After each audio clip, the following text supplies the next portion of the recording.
Welcome to Snowmobile Sessions Live on YouTube and your favorite podcast platforms. We're the #1 destination to learn about snowmobiling, network with other sledders, and have an awesome time doing it. We'll meet other snowmobilers that share your passion and show your fan photos along the way. Snowmobile Sessions Live. Enjoy the ride. It's a journey for life, and I'm gonna ride. Hang on. This episode of Snowmobile Sessions Live is brought to you by Energy Powersports. They're Oakville's full-line BRP dealer with sales and service to all BRP models and so much more. Check them out at energypowersports.ca. They've also got an awesome YouTube channel just like ours. I don't know the URL. It's a pretty long one, but if you just go onto YouTube after the show and search up Energy Powersports, you'll find it. And there's lots of stuff being added there every day. So check them out online. Snowmobile Sessions is also brought by our super fans. And last week we had kicked it off with DP Rocks, MUDBRATS' own Drew. Then we had Anthony Palermo come in with 2 super chats. And then we had Dustin Ingram top it off with a $10 super chat. So thank you very much. But do you think that's all? No. We had some mega stars come out to play with some boondockers and madmen taking the stage with Troy Parks then it followed up with Corey Brock. We had Jesse Buckman. He kicked it off with $21 and the ultimate question of the night, will OFSC Maps be partnering with Skidoo? That was awesome, Jesse. He laid a 1-2 punch on Ryan right away. Then we had Derek A come in with a $27.99. David Miller topped it off with a $49.99, and not to be outdone, Mike Goolies, he slapped down $50, a big red one, and made my night. Thanks so much, guys. You make it all worthwhile. And then not to forget about our Fast Track Snowmobile Traction sponsor. They're the exclusive sponsor of the fan photo segment. So if you ride trails and you come across icy situations, that's where you're going to find Fast Track Studs kits coming to play to help you out. They take a unique approach to studding snowmobiles, fine materials and stud templates. There are many imitators, but nobody has a great reputation that Fast Track has. Their polymer backers have a key advantage in weight and physical properties over aluminum. Aluminum backers can bend on hard impact, creating greater pressure points on the track. The Fast Track templates are designed for each track length, quantity, and backer setup. They place the studs in the safest part of the track, and they're evenly balanced and have up to 3 times more scratch lines than a standard template. You get full access to the template library with every purchase of a stud kit. And here's the best part. For all you Snowmobile Session listeners, Fast Track is offering a free install tools with the purchase of a stud kit. Just go to fasttrack.co. There's no K in track. That's fasttrack.co. Make sure you put the install toolkit in the cart with your studs and backers, and then use the coupon code SNOW, SNOW, and that toolkit is absolutely free. Thank you so much, Fast Track. We're going to see more of you in the fan photos. All right, Rich, how's it going, buddy? Good, buddy. Good. How are you doing? Good. Pretty crazy week. Yeah, it's been crazy. Eh? Yeah, it's good. Everything's starting to cool off, so it's good. Looking forward to it. Yeah, for sure.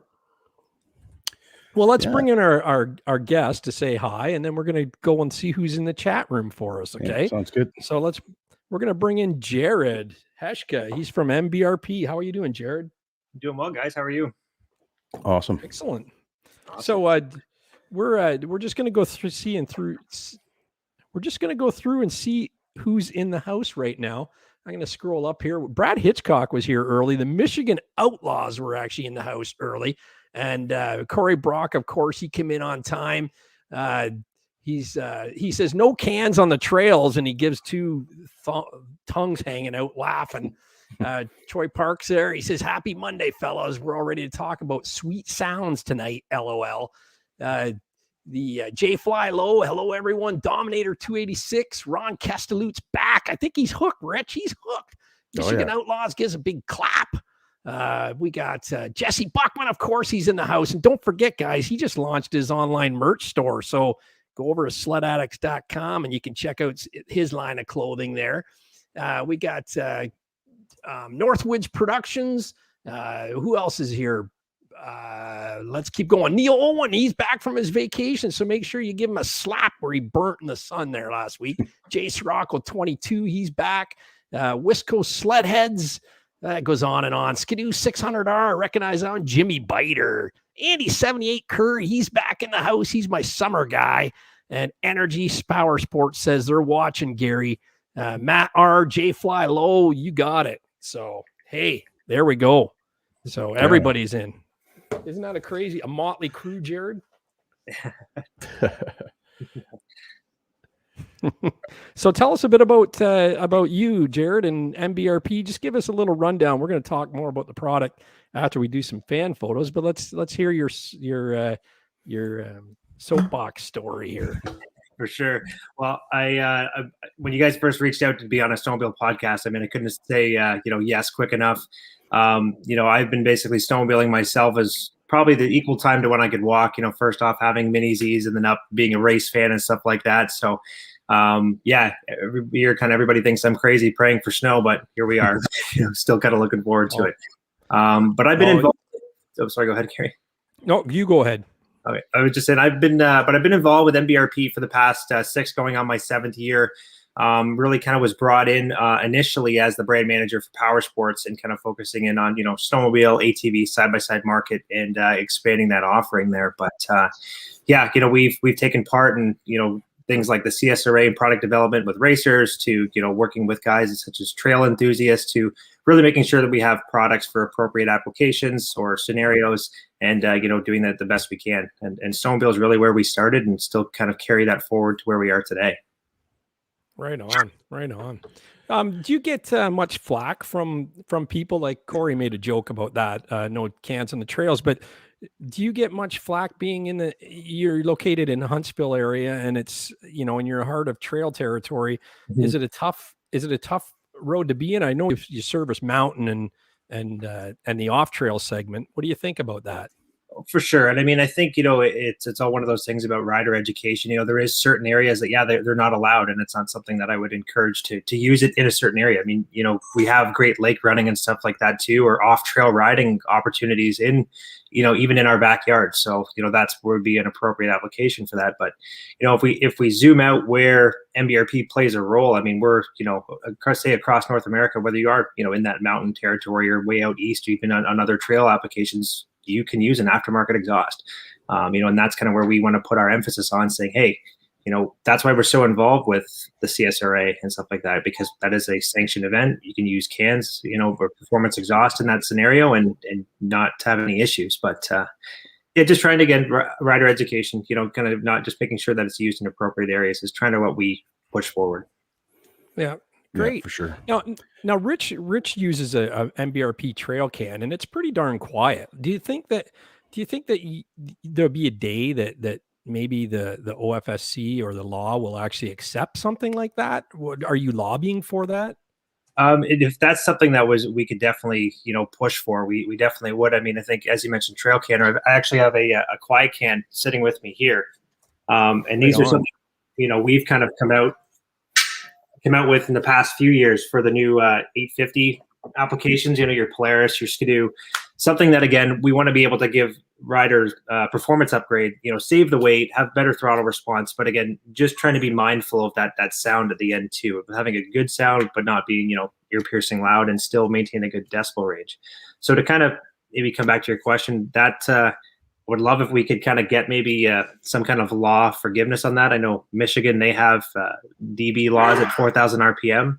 And, if they could implement the same thing in Ontario, Quebec, I mean, I think it would help the industry as a whole, just trying to kind of be mindful of that level. Yeah, for sure. Yeah, for sure. Yeah, I've ran everything on my sleds from way back, from when Martin first started the company, way back when he started the B&B Eliminator. All the way up, and I progressed, and obviously you had to start getting cognizant of obviously the noise. Like, I mean, that's huge, right? You don't want to be losing trails and stuff. But been following the R&D that you guys always do, and you've come up with these quiet exhausts, and I'm really happy with it. Like, it's I ran it last year, and then this year I'm running the quiet exhaust, the trail exhaust for my XCR. So I'm looking forward to putting that on too as well. So for sure, and with Rich's, you don't really even know that it's not a stock exhaust. It's almost quieter to some degree, right? Yeah. Yeah, no, for sure. And I think, and it's something I think as a whole, you can kind of look at, anybody can build a loud exhaust, but to have one that actually does, prove dyno results, I'm not going to say it's going to make 10, it'll make, your 1, 2, 3 horsepower gain, and it'll hold that all day long versus, saying, it's going to gain 10 or 15. It's a realistic number that we've seen in our testing. But to come back to the Qui-Can, I mean, we've gone through, 10, 15 iterations to get that result. Yeah. Yeah. Right on. Yeah. And like you said, Jared, it's a huge weight savings, right? That's the big, and not only that, allows you access inside your, in where the engine compartment all is, just to get to other stuff that you normally wouldn't have to, take off the stock exhaust can. So that's another nice thing about it too.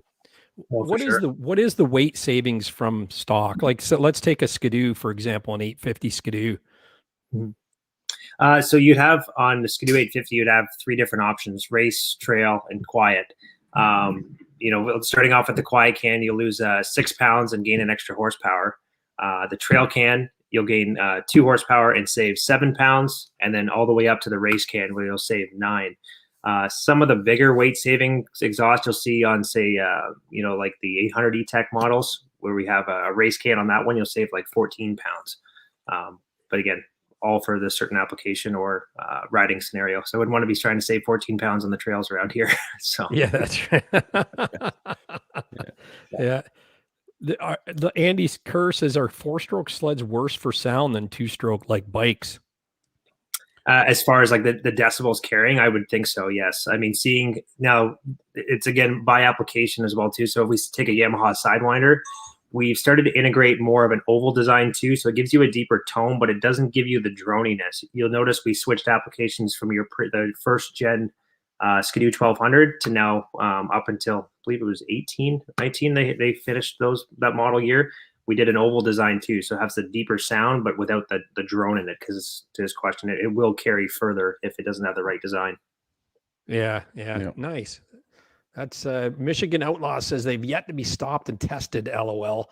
He said there is they are against the law and there's a decibel rating there, but yeah. So it comes down to. I like this. Troy says it comes down to responsibility too. Have to know when to crack it and when not to crack it sound wise. Yeah, that's the truth, right? See, the nice thing about the quiet exhaust, and sorry to interrupt you guys there, but it's literally slightly, just, I think it was a half a decibel louder than stock. Is it there? Very close to like stock dB at idle, and then like at wide open throttle, you're 3 to 4 louder, in that application. So as you can kind of see, just really kind of putting a focus on having a different tone, staving the way without having, the sound carry. Yeah. Well, that's important, right? I mean, I think if you're pulling up to a checkpoint, at least the ones I've been through, there was only one that we pulled up and they didn't look at ours, but there was one 850 Duke came up and it was pretty loud, and they opened up the side panels, but I think it must've been a modified pipe and a stock can, because they let the guy go. And I'm going like, I can't believe they let him go, because it was fairly loud, but just as I think pacing it in. Yeah. And I think if like Rich, when I rode with him last year, I don't think a cop would even look at, when he pulls up and it's idling and it's just whispering, they're not going to say a darn thing. I don't think so. No, for sure. Yeah. Exactly. But, I think, like the trail and quiet cans can all kind of fly under the radar, so to speak. All depends on, where you are and how much throttle you're willing to squeeze. Mm-hmm. Yeah. Mike says any plans to get certified for states, the issue tickets without the stamp, regardless of decibel. Is there a stamp process down there? I'd be a little unfamiliar. I guess maybe asking which state it would be. Is it because I believe the laws where they have the decibel rating is Minnesota, Wisconsin, and Michigan. Now it would differ state to state. I can only imagine. But we don't really have anything in the works for that to get an actual approval just yet. I think just the layers of government to go through to get us on that. Now, do you educate? Like, I guess your segment is mostly race and mountain, right? Do you try and educate the trail market, or you just kind of let that go on its own? No, for sure. That's something we really try and push too, because we don't want to be, given a bad rap, I think, for trying to advertise loud exhaust. I mean, sure, that's something that we offer, but we do several consumer shows such as, Heydays, Toronto Power Sports Show, pretty much anywhere we can get in touch with, retail customers to kind of talk about which exhaust is best for them and why exactly. So that's where we take those opportunities, as well as digital marketing, to kind of show people, hey, this is where you use this specific can, or hey, this is the laws in your area. Much of like we do those trail tech segments with Snow Tracks TV to again just further educate the enthusiasts. Yeah, that's good. It's not, you don't want to become like the person wearing the mink coat and getting paint thrown on them or something like that, right? Yeah, no, we definitely don't. Now, Jared, you have a special guest in the house with you too. You want to introduce him right now? Sure. Yeah. I think people that follow the show in the summer are going to recognize this guy. Yeah. So Kale, pro light snow cross racer, also has actually ridden with our products and done some testing previous on Articat as well for our exhaust too. Hey, how's it going? Well, good. How you doing, buddy? Good, man. Good. It's been a while. Oh, for sure. We had, if you look back, Kale and Wyatt were on in the summertime, and we had a blast that night. And I've been dying to get you and your dad back for a winter session. So I'm glad you're here, and you might get back on again too. This is great. So yeah, I know Big Trav and Andy have been talking, and I know my dad's pretty mad that he wasn't on. I should invited him down. Yeah, he's gonna be off to him, but being on tonight. So yeah, no, we'll get Big Trav on for sure. Look at your hat, Kale. How do you get one of those? Oh, well, you talk to this guy, and he probably look out. Nice. I noticed he came to the house with an exhaust for Rich, and here I'm sitting here with a fake snowmobile in the background. Yeah, man. Yeah, so that's cool. Yeah, man. Andy says they let all sorts on this show. He's seen. That's the truth. Yeah, that's the truth. So listen, you guys want to get into some fan photos, and then we'll talk more about Mbrp. And if anyone has any questions in the chat, make sure you fire it up there. Awesome. And away we go. So here, let me just get right into this. Just give me a second here. And the fan photos is brought to you by Fast Track, and don't forget they're offering a free install toolkit with the purchase of a stud kit. So just go to fasttrack.co. fasttrac.co, and make sure you put that install toolkit in the cart and use the coupon code SNOW, and it's yours free of charge. So here, let's get right into this here. Fan photos are brought to you by Fast Track Snowmobile Traction Products. Sleds with us tonight, night. Don't let them go to waste. One moment, one shot. Check out fasttrack.co. There we go. Here we go. Rich, I thought you'd like this. This came from Brad Hitchcock. Right nice. There. First ride on my new Polaris. Yeah. That might be for most people with the Polaris, judging by the letters people have been getting. I was going to say that might be me when waiting for my sled to arrive. Kale's leaving, is he? Kale's out the door now. He's bashing the Polaris brand. He doesn't leave. You're bashing my brand, man. That's it. Oh goodness, I wasn't bashing it. Brad Hitchcock was. I'm totally unbiased. I'm totally unbiased. Yeah. So he said, Brad sent this on Tuesday. He said, "Great show last night. I learned something about riding in Ontario. Have been in Quebec before. We're going to try and get up your way this year." He loves the t-shirts. Rich is sporting one, and he says this image is just for you, Gary. So actually, if you want a t-shirt, go to stufflikethis.ca/MUDBRATS, and there's t-shirts, long sleeves, Yeti style coffee cup, a water bottle. You can get anything on there. So stufflikethis.ca/MUDBRATS. But yeah, I don't like that image either, Kale. You know that. But John Luke from Energy Powersports, he likes it. That's for sure. Yeah. Front and center of the dealer when everybody walks in. They got a sale. Right. Exactly. Got to find out where my mouse went. Hey, Jared, while we're waiting with Gary pulling up a new one there, we got a question here. Are the supply chain issues going to affect Mbrp exhaust production this year? So we're going to see some delays this year. We have had a good amount of product already kind of be distributed to, dealers and distributors into Canada. And we're kind of working on our next production run as we speak right now. Just, long and the short of it is stainless, especially 304 stainless, being that is like a food grade stainless. I'm sure as anybody has ordered an appliance recently, it's a lead time. So hopefully we're, grabbing as much of that as we can, but, probably a fair say you're probably 30 to 45 days, like kind of behind what you normally expect. So, appreciate everybody's patience with us while, we kind of work through it, but, we're in a good position, I think for I got my 2 within 2 weeks, which is pretty good too. And I'm just waiting on another one for an 850 due. And I know that's on back order, but it should be in by mid-November, they were saying. So that's not too bad. Yeah, no, for sure. And yet if you kind of have ordered them, early fall, you'll start to see them now. And if you did order a can now, you'll probably see it. You should see it before Christmas. So good idea for presents. I thought I'd plug that in there. So no. Do they order right from your website, Jared, or do they have to go through a dealer? Wherever they like. I mean, you can order from us. You can order from Royal Distributing. Any kind of your preferred power sports dealer too, like Energy Power Sports, will be able to get them to you if you prefer to go to those guys. So pretty much wherever your preferred dealers, they can source it. Nice, perfect. This picture here came from Jumpman Jay. He's a great fan of ours. He says, "Hey fellas, here we go, another week, another great show to look forward to. I got the stickers off. And man, what a sweet ride. Those stickers did absolutely nothing for it. Anyone notice anything special about this free ride? He'll be in the chat if curious to see if anyone spots it. Cheers, fellas. Snow is coming." I think you can see it in that picture, what he's referring to. What are we looking at? I think I've seen it. I see. Here, can I zoom in? Hold on. It's a Rasmussen. Yes. Isn't that the one he won last year? Was that the one that he won on the show or no? Oh, that would be maybe. Did he win that bumper? I'm pretty sure he did. Yeah, that's awesome then. That's too funny. Well, that's too funny. Jumpman Jay, let us know if that's a secret. Look at how good this thing looks now, Rich. Yeah, it looks nice. Love that color, man. It's wicked. Yeah. That's what a free ride needs to be, right? Yeah, for sure. So you're gonna like the next slide though, bud.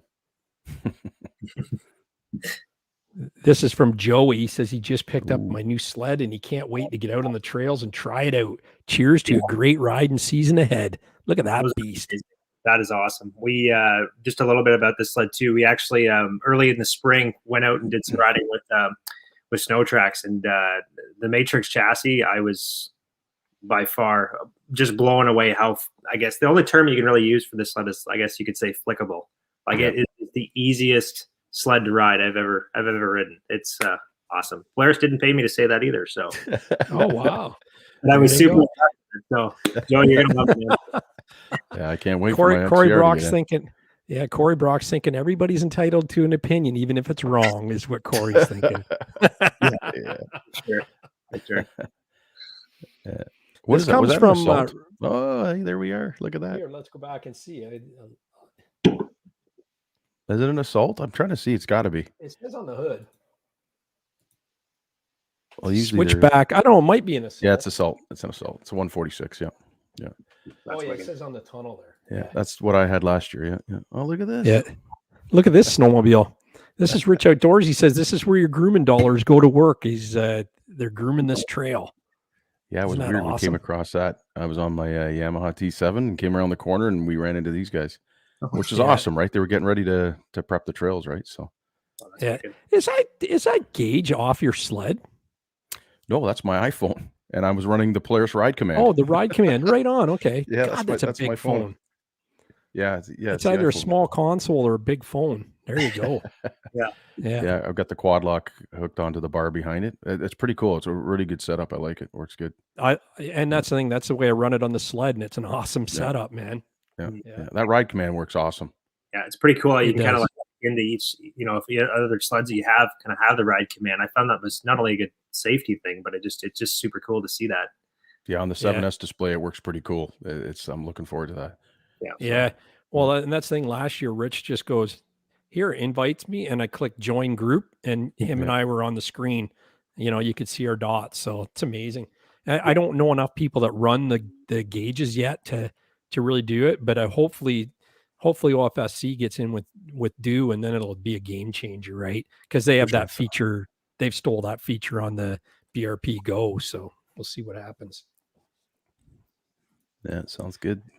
Yeah, and this is Matthew Elliott. It's, you know what's cool, Rich, is that we're seeing a lot of new names and new photos. Yeah, I noticed that. That's awesome. Right on. Like even in the chat. So thank you guys for joining the show. And then we realized, like, here's Renegade X and that 600R guy. That's new names this year, and they keep coming back. So we love you for that. Anyway, Matthew Elliott says, the girlfriend, myself, and the family dog waiting for gas at my grandparents' resort in Katrine, Ontario. Trails were mint as always. There you go. On the 900 Turbo XRS. Love it. Nice. Nice. That's awesome. Yeah. We should actually do next week, if you want, send in your snowmobile dog. And snowmobile dog. Yeah, if you got any photos with your dog and the sleds on snow, send them in to fanphoto@mudbrats.com, and that'll be kind of the theme for the show. Okay. Right on. Yeah. So, I mean, if you want to send your spouse or wife's picture in too and qualify that as the family dog, you can too, but we'll keep it amongst ourselves, right? Oh, yeah. I don't know whether this is Matthew Elliott. So sorry, I don't think it is. This is Dave Rabbit. Sorry, I didn't change the name. So this is Dave Rabbit, and he says, Gary, I learned my off-trail lesson years ago, riding from Grayling, Michigan. One beautiful morning, he was leading a pack of 13 sleds. He rarely went off trail, but this morning there was a huge meadow, untouched, virgin snow, at least 3 feet deep. It was so enticing. The signs warned us to stay off the trail, but I couldn't resist. I always wanted to carve in deep snow like you see in all the magazines. I stopped to wave everyone to follow me, and we all carved like crazy for about 5 minutes until I came upon a small sign barely sticking out of the snow. It read, "Keep out unexploded shell area." What? Yeah, really? Hold on. Oh, I just blew that one. He says he didn't know Grayling was the largest National Guard training facility in the U.S. No wonder there were no tracks. We all slinked out single file. Lesson learned. And that's from Dave Babbitt.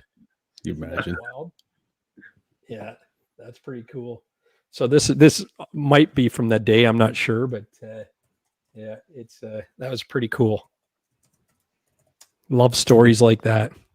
Mark Kramer. This is really Mark Kramer. So I just didn't change Dave's name. That's all. If this picture doesn't make you want to go riding, I don't know what will. You see where that from, Gary? Whereabouts that photo is? Yeah, he does. He says this is the first ride from last season, December 29th, out of Amos, Quebec. Oh, I enjoyed your segment. Yeah. Love Amos. Yeah, that's where you guys went last year, right, Rich? The year before. I was in Amos the year before, yeah. But we were close to there. We were just south of there, yeah. Right awesome. On. You normally park kind of like Temiskaming and then ride up, through Ville-Marie, Val-d'Or, Rouen, kind of do that whole loop. That's probably my favorite run. Yeah, it is. Nice. He says he enjoyed our segment with John from Accelerated Technologies and Ryan's from the OFSC. It is appreciated. Yeah, we appreciate you guys, man. That's awesome. Yeah, we've been hitting home runs the last couple of weeks, and this show is no different. So the riding up there's nice. Yeah, look at that. Right, like running up to the Abitibi Canyon, maybe. Yeah, I was going to say it's very similar to the Abitibi Canyon, yeah, for sure. Yeah.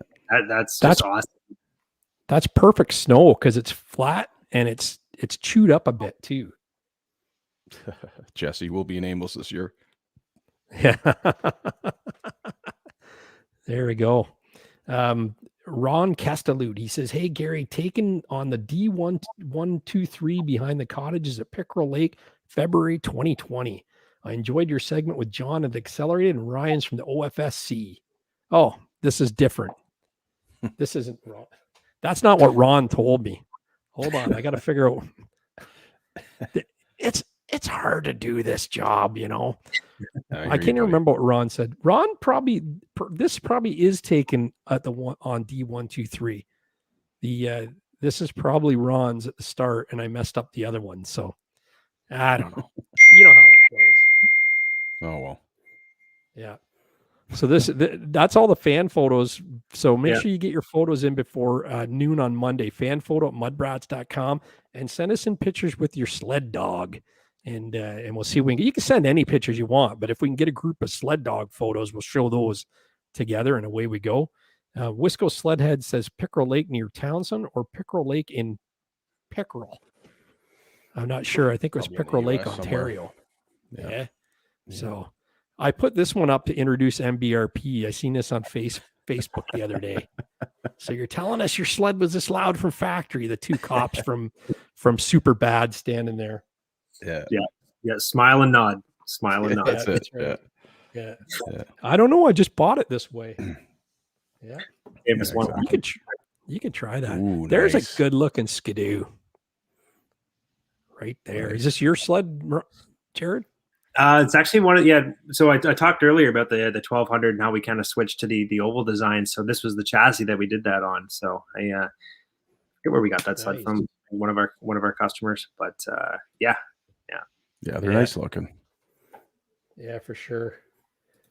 I don't think by the time you kind of get like an exhaust on there, you're not too far, I think, out of the weight category between that or like an 800 E-Tech back at the time. But yeah. Oh, is that right? Yeah, that's wild. Yeah, so not too far. But I don't know if anyone's ever not taken their exhaust out of the sled, they'll know what you're talking about. Because if you take that suitcase out, it weighs a ton. Even on a 600 E-Tech, it is a lot of weight. Yeah. So when you talk about going from something that's 20 pounds to 8 pounds, that's insane. Or 12 pounds, that's crazy. Crazy weight saving. So lighten that front end a bit, right? This is a picture I used for the thumbnail. I love it. Yeah, these guys, a couple of these guys, I think out in Revelstoke, Gary and Nolan Hammond were their names. So one's running our race can, one's running the quiet can as well too. So good little photo there. Yeah, nice. And what those are both Skidoo, right? I'm looking at those like are they pretty competitive to each other, or is that horsepower difference quite noticeable? You notice a couple extra horse with the race can too, just because of flow. It is obviously less restrictive than the race can or the trail can, quiet can. Sorry. Yeah. But would notice a little bit better throttle response for sure. Yeah, for sure. Do they stay clean, or do you have to polish them to keep them shiny? What do people generally do? Yeah, there's no coating, and that is how you see them, and that's how they come right out of the box is shiny 304 stainless. So they will turn like that golden blue color as well as you get some heat into the stainless. But you can use like Autosol or some metal polish that'll bring it right back up. Yeah. Nice. I'll show you mine, Gary. This is the one I got from my XCR. It's on the camera, right? Yeah. They're really well built, and the fit and finish is unreal, right? So yeah. Can you make a Polaris 850 sound in the engine side of it? Let's hear what what it sounds like. Yeah. Anyways, they're nice, and it's substantial. Like they are heavier than the obviously than the race can and obviously the other trail exhaust, but this is the quiet one, and it's quite large, but like I said, the fit and finish on it, like it's a nice looking exhaust system, right? It is, isn't it? It's really nice. Now the difference between that and the Do, is it the same muffler part and a different header pipe, or it'd be very essentially it, or are they kind of tweaked to each machine? Yeah, it'd be very similar, obviously kind of using that oval design, but every exhaust is kind of specific for each sled because we start off by getting a baseline by running the factory exhaust on our flow bench too, so we can know what the tolerance is, either 10, 15, 20% more flow, maximizing that without getting too much, putting it into a lean condition. So then we can kind of play with the in and outlets, to control that flow and still kind of maximizing it without putting it in that lean condition. So everyone is different. Yeah. Nice. Michigan Outlaws says it's only illegal if you get caught. You can argue with them. I think MBRP has that on a T-shirt. I think, Bruce Stewart says, what's that, Jared? I said, if not, we'll start now. Yeah, exactly. Yeah. Like I said though, Gary, like it's hard to tell, man. The quiet exhaust is pretty damn cool. Like when you pull up, it's not obnoxious, it's not loud. I know the guys I ride with, they don't like loud pipes, so No, no, they're really well. good. That's the thing. I rode with you last year, and I didn't even know until we stopped, and you told me, and I'm going like I would have never guessed. Like even on the trails ripping, it's not something you hear. Like so.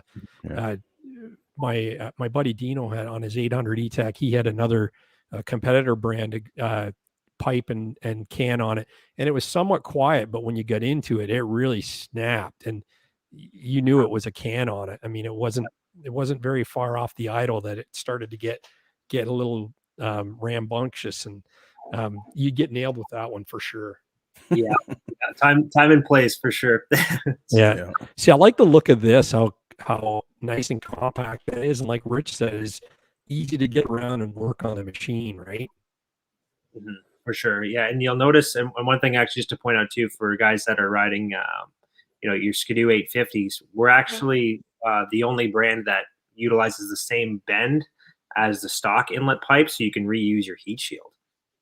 Oh, nice. Nice. That's good to know. Yeah. So kind of a little bit extra protection from, the heat cycles and stuff of the motor to protect the hood. And obviously still kind of gives you that protection too. So yeah. Mike's got one coming for his XRS. I got him one. Awesome. Gary coming for his XRS. That's right. That's cool. And it's a trail can as well, right? Yeah, his is the quiet one. Yeah. We ordered the quiet one. And then Colt, the other exhaust I got is for Colt for his XCR. So right on. Yeah. Yeah, it's a good looking product. And are those all made in Canada, like in Ontario and Huntsville, like in your plant there, or what? Everything's all built, engineered, and tested right in-house as well too. So we do TIG welding in-house as well. So that's kind of where everything, like I mentioned earlier too, all the all production and everything is coming through right now. So for anybody that's kind of got one on order, should see it in December here. Yeah. Mark K has a question for you. He says, how long was Jared in snowcross, and does he prefer on trail or off trail riding? What is your favorite spots to ride? Yeah, good question. Yeah, great question. Yeah, well, I definitely tell you, snowcross was a blast, but you feel it, pretty feel it on your knees and stuff like that for sure. Yeah, the past few years, trail riding, I think, has been my thing, more for a social, with good friends that, obviously as all of us as enthusiasts, that it's nothing like kind of, loading up and driving a couple hours and, getting the trails with a few buddies is such a cool experience. But I think this past year, I did a lot of riding in Quebec, and I think that's probably one of my favorite spots. I mean, awesome trails. You can log some serious miles throughout a day, and like I mentioned earlier, we would kind of go just east of North Bay, park at Temiskaming Shores, run up to Val-d'Or, stay the night there, and then, over to Rouen, up through Amos, and then back into, Rouen, and then down to, back to Temiskaming in like a 3-day. Nice. That's, I think it was about 700K, I think we did. So we got to kind of moving a little bit. It was right on. Yeah. Now, do you think with the speed limit, the speed enforcing they're going to do this winter, is that going to change your mind, or do you still stick it out? We'll have to see. I mean, I haven't actually, maybe I should, that's a good time to ask that question. I don't know what exactly they're doing for speed, but I know when we were there, news to me that you need a mirror in Quebec. And a one that I got for $2 at a Canadian Tire, you stick on the side panel, you basically hit it with your knee. It's almost useless, but they call it a mirror. So that's just like, okay. Yeah. But we got a ticket for that, a $300 ticket for that. So that was no fun. Yeah. Ooh, that's not good.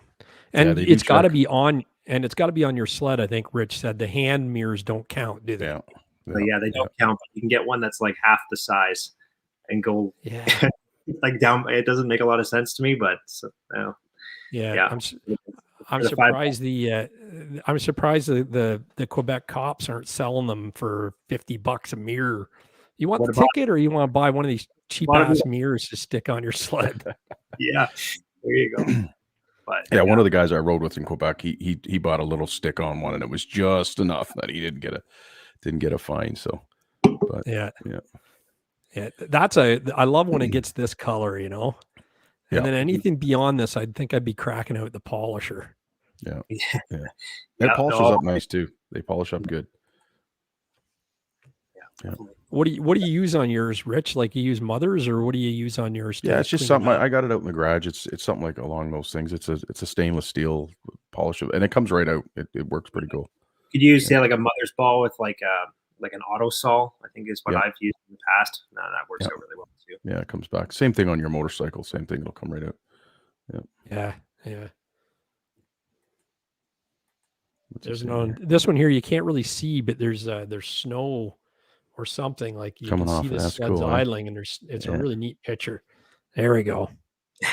Isn't that cool? I think that was probably a race sled. I think at that point too. Yeah, it looks like it. Nice. Is Kale still hanging around there? Oh, he's sitting right here. He's listening. So Kale, what do you like about the MBRP when you're racing? Oh, you know what? The sound is very unique, right? And I rode with MBRP cans for about a year back on the Cat. I switched brands and I run with a different can right now. But I did do a year with MBRP, and whatever. I can't say anything bad about their cans. They worked, and whatever, they sound beautiful. It's not just because I'm sitting here either. Not. I didn't even know Jared at the time, so. Yeah. Well, why is Kale not running MBRP? Jared? What the hell? I guess I think that's what happened. Yeah.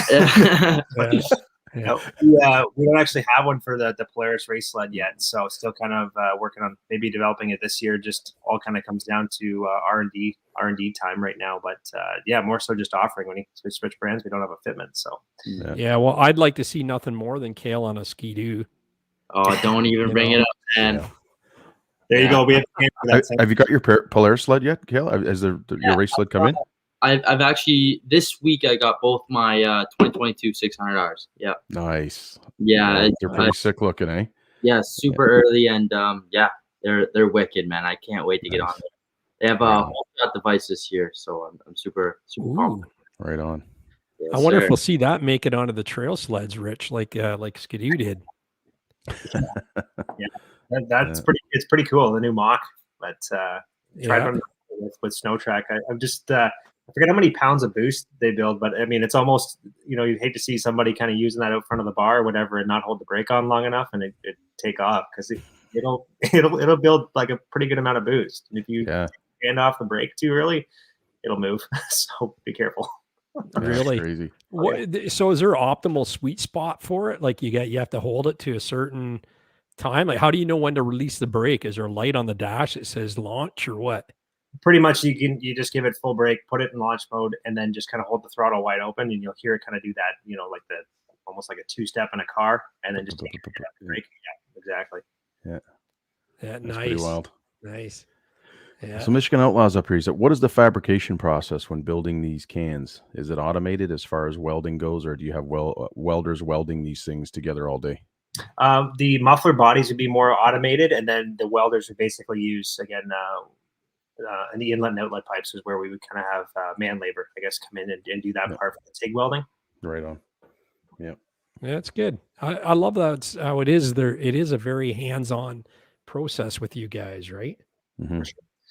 Yeah. So there's a shot again. Yeah, we have much of if anybody has seen some of our stuff on Snow Tracks too, we kind of go behind the scenes a little bit and show the design and build process too. So if anybody wants to kind of see that, that's good. Yeah, as well. I remember those episodes. Yeah, it's cool.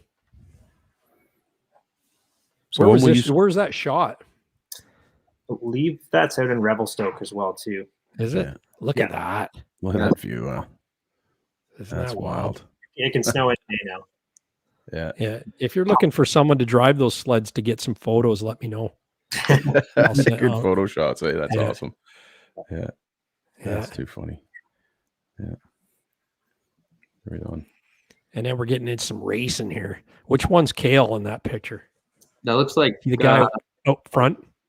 He's on the Skidoo. Yeah, sorry. That looks like the women's class actually. Oh yeah. What is that? Oh, that's Taylor McCoy out front.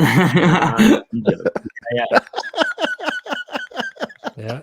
I love it. Oh, this is way back when Dave Jonas was still racing. Yeah, this is back. There's eyes. Oh yeah, you recognize those guys? Oh yeah, every single one. That's Horseshoe. Yeah. Yep. Yeah. Cool. Jake Weir up front there. Jonas is there too. Yeah, Jake Weir's probably running the MBRP. Yeah. Mm-hmm. Nice. Yeah, still running here too. So. Mm-hmm. Is there any changes to snowcross this year, Kale, with COVID restrictions and stuff? Like, How's that changed? You know what, man? I'm honestly not too sure. I'm racing full US this year, full states. Oh, So, nice. Good for you. Yeah, it's pretty much open down there, as we all know. But for Canada, I'm not too informed on that. Yeah. When do you head down? I head down.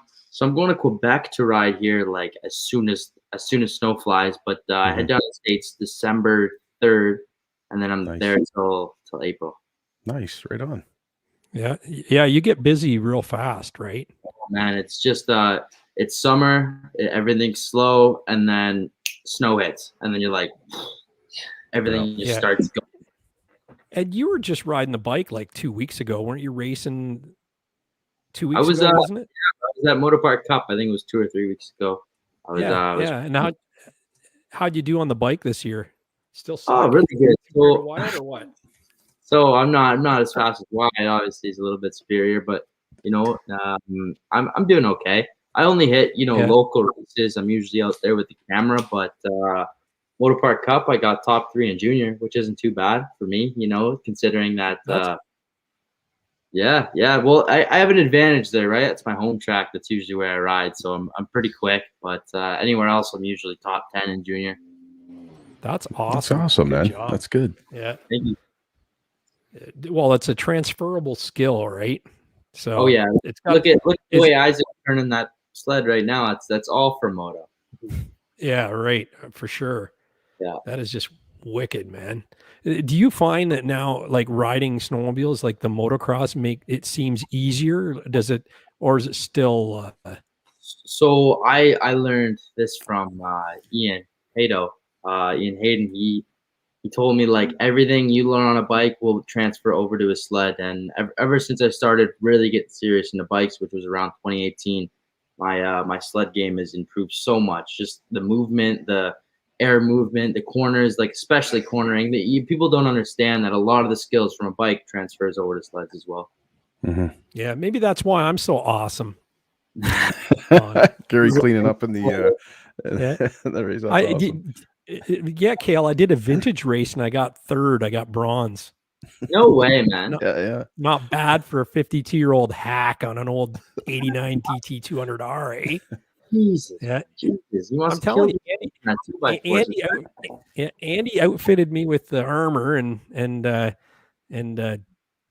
just went head down and channeled Wyatt and away I went. So Oh yeah. Yeah. It was awesome. So Andy was proud of me, but he said he watched the video and he said, I got to stand up more. And I was too winded to stand up was the problem. Yeah, you probably look like a trail rider. Good God. I stood up quite a bit, but I mean, it's there was times where I dropped the bike and on these hills and you pick it up and I thought I was going to have a heart attack out there, but I can't wait to do it again next year. So 100%. Yeah. I like this wrap too. Look at that. It's nice. Oh, You'll have to get that. Nice. Yeah. When the MBRP gets a checkbook out to sponsor Cale, they'll have to get him a wrap like that, eh? Yeah, for sure. We can do that. Yeah. That's the new logo too. Yeah.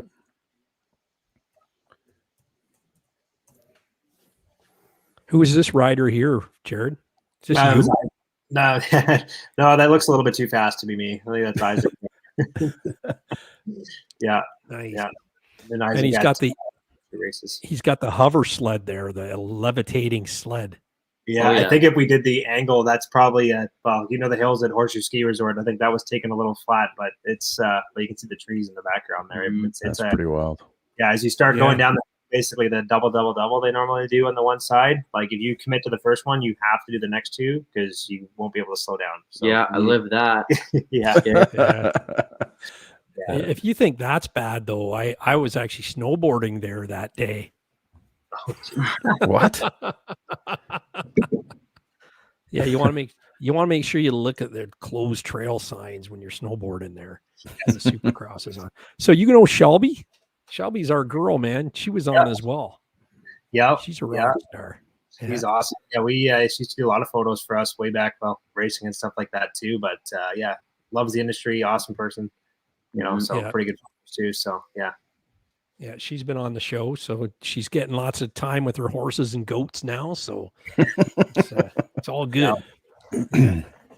But I don't see Cale in that picture either. He must be at the back there without his MBRP exhaust. It was going for the whole shot. I think I think I was racing juniors back Yeah, you then. probably were racing mini Z's back then. Buddy. Yeah. Mini Z's. Yeah, that's under the bridge. I was there for sure. I know. Yeah. I So think you were is this 20 horsepower back.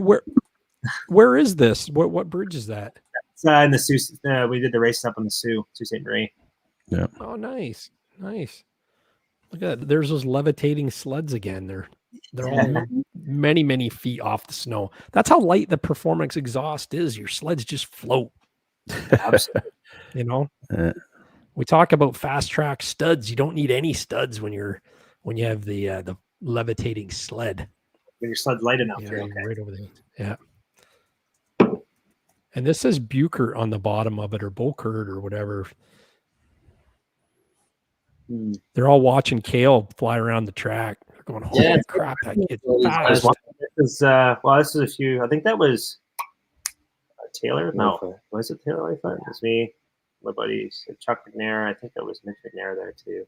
This is a while ago. No, dude, this is a few years ago. Like I said, yeah, you're in that. Which one are you, Jared? The MBRP. MBRP one. Yeah. Oh, there, nice. That makes sense. The ones with the goggles on the front of the helmet. Yeah, the ones they got the rookie goggles going on. Pull it down there for like extra speed when you're levitating. Yeah, that's right. Hey, as long as you're wearing goggles, that's all that counts, right? Oh yeah. Yeah. I think we've seen that picture before. Here's another one too. Look at that shot. Oh, that's nice. That's wicked. I like the blue color in the background. That's awesome. How many racers do you sponsor? Like, how many riders have you got out there? So we've got Anderson. Excuse me, Anderson Racing would have been our big team for the U.S. And then we got up in Canada. We have like Jake Weir. We have right now and Isaac St. Ange and Taylor McCoy, who are kind of the guys we work with right now. And then just waiting for Cale to switch to Skidoo, and we'll sponsor him. But he just doesn't want to do that. That's good, boy. You know what I think it is, though? I think he's afraid. He's scared of the speed and the power that a Skidoo has. Afraid to blend in, man. Yeah. When everyone goes, what it is. All right. You know? Yeah, he wants to stand out from the crowd. That's right. Outstanding. Yeah. We'll refer back to the first slide we showed tonight. This one's funny because I thought that guy there with his arm up in the air was like a wooden cutout. You know, like you see at people's houses. One of those black things, those silhouette cutouts. Yeah. It's pretty wild. I had to take a second look at that. I thought, did they stick that guy at the side of the track just for a pylon type thing? But it's actually a person standing there. Yeah, so he's I love that. Yeah. I love the shot there. It looks like you got some B2 series LEDs from Moto Jungle rocking there. They must have them taped up though, right? Yeah, they did have them taped up for sure. Yeah. Because some guys actually delete them totally, but I guess if you're riding at night, you need them. Well, you might as well with the headlights that BRP gives you. You might as well delete them. Sorry, I had to put that in there, Gary. Hey, I know. Motojungle.ca/ That's right. That's right. Eagle has landed. Make sure you go there, man. Yeah, they make a Get big your difference, LEDs that's for sure. And you can be cool like this guy. Yeah. Oh yeah, 850 and 850. Oh, there you go. Yeah, Polaris and the nice. the do. Yeah. So there's That's a good an idea to Axis see chassis. how different they look in the chassis, right? Mm-hmm. That's the That, axis too, right? So so slightly we're different. covering that up. Yeah. Where can I get that there out of the way? There we go. Yeah. Yeah, that looks good. Yeah, it's quite a bit lower. The Polaris sits a lot lower in the body, doesn't it? Mm-hmm. For sure. And then just kind of get because way on the Skidoo, the way the head pipe kind of cuts out to get that factory bend that we use there too. Ultimately had to kind of sit the can a little different in there. The neat thing is too, even with the clearances in there, obviously we talk about weight savings, but a lot of guys use like the muff pots or the cooker cans. You can just kind of put right to them too, right? So Sweet. everybody's everybody's had, I'm sure, a frozen granola bar before, and it's like the worst thing. If you come away with all your teeth, you're winning. But I mean, hey, if you have like warm lunch on the side of the trail, you'll never go back. So That's great. The muff pot. Yeah. They're great. Yeah.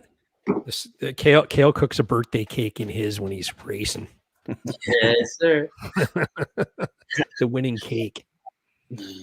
This is a cool shot. Is that a dyno test you're running there? That's our dyno. That's actually when we were developing the Skidoo 600 RS E-Tech exhaust. So dyno run. I think we went through about 5 tanks of fuel in that sled, just testing and testing and testing. So that's wild. Yeah, that's neat. So when you're doing that, go ahead, Rich. Yep. No, you go. So when you're doing that, what is the tunability, Jared? Because I don't know anything. Is it the way the pipe bends? Is it the length? Like, what are you guys doing exactly when you're going back and forth to try to tweak it?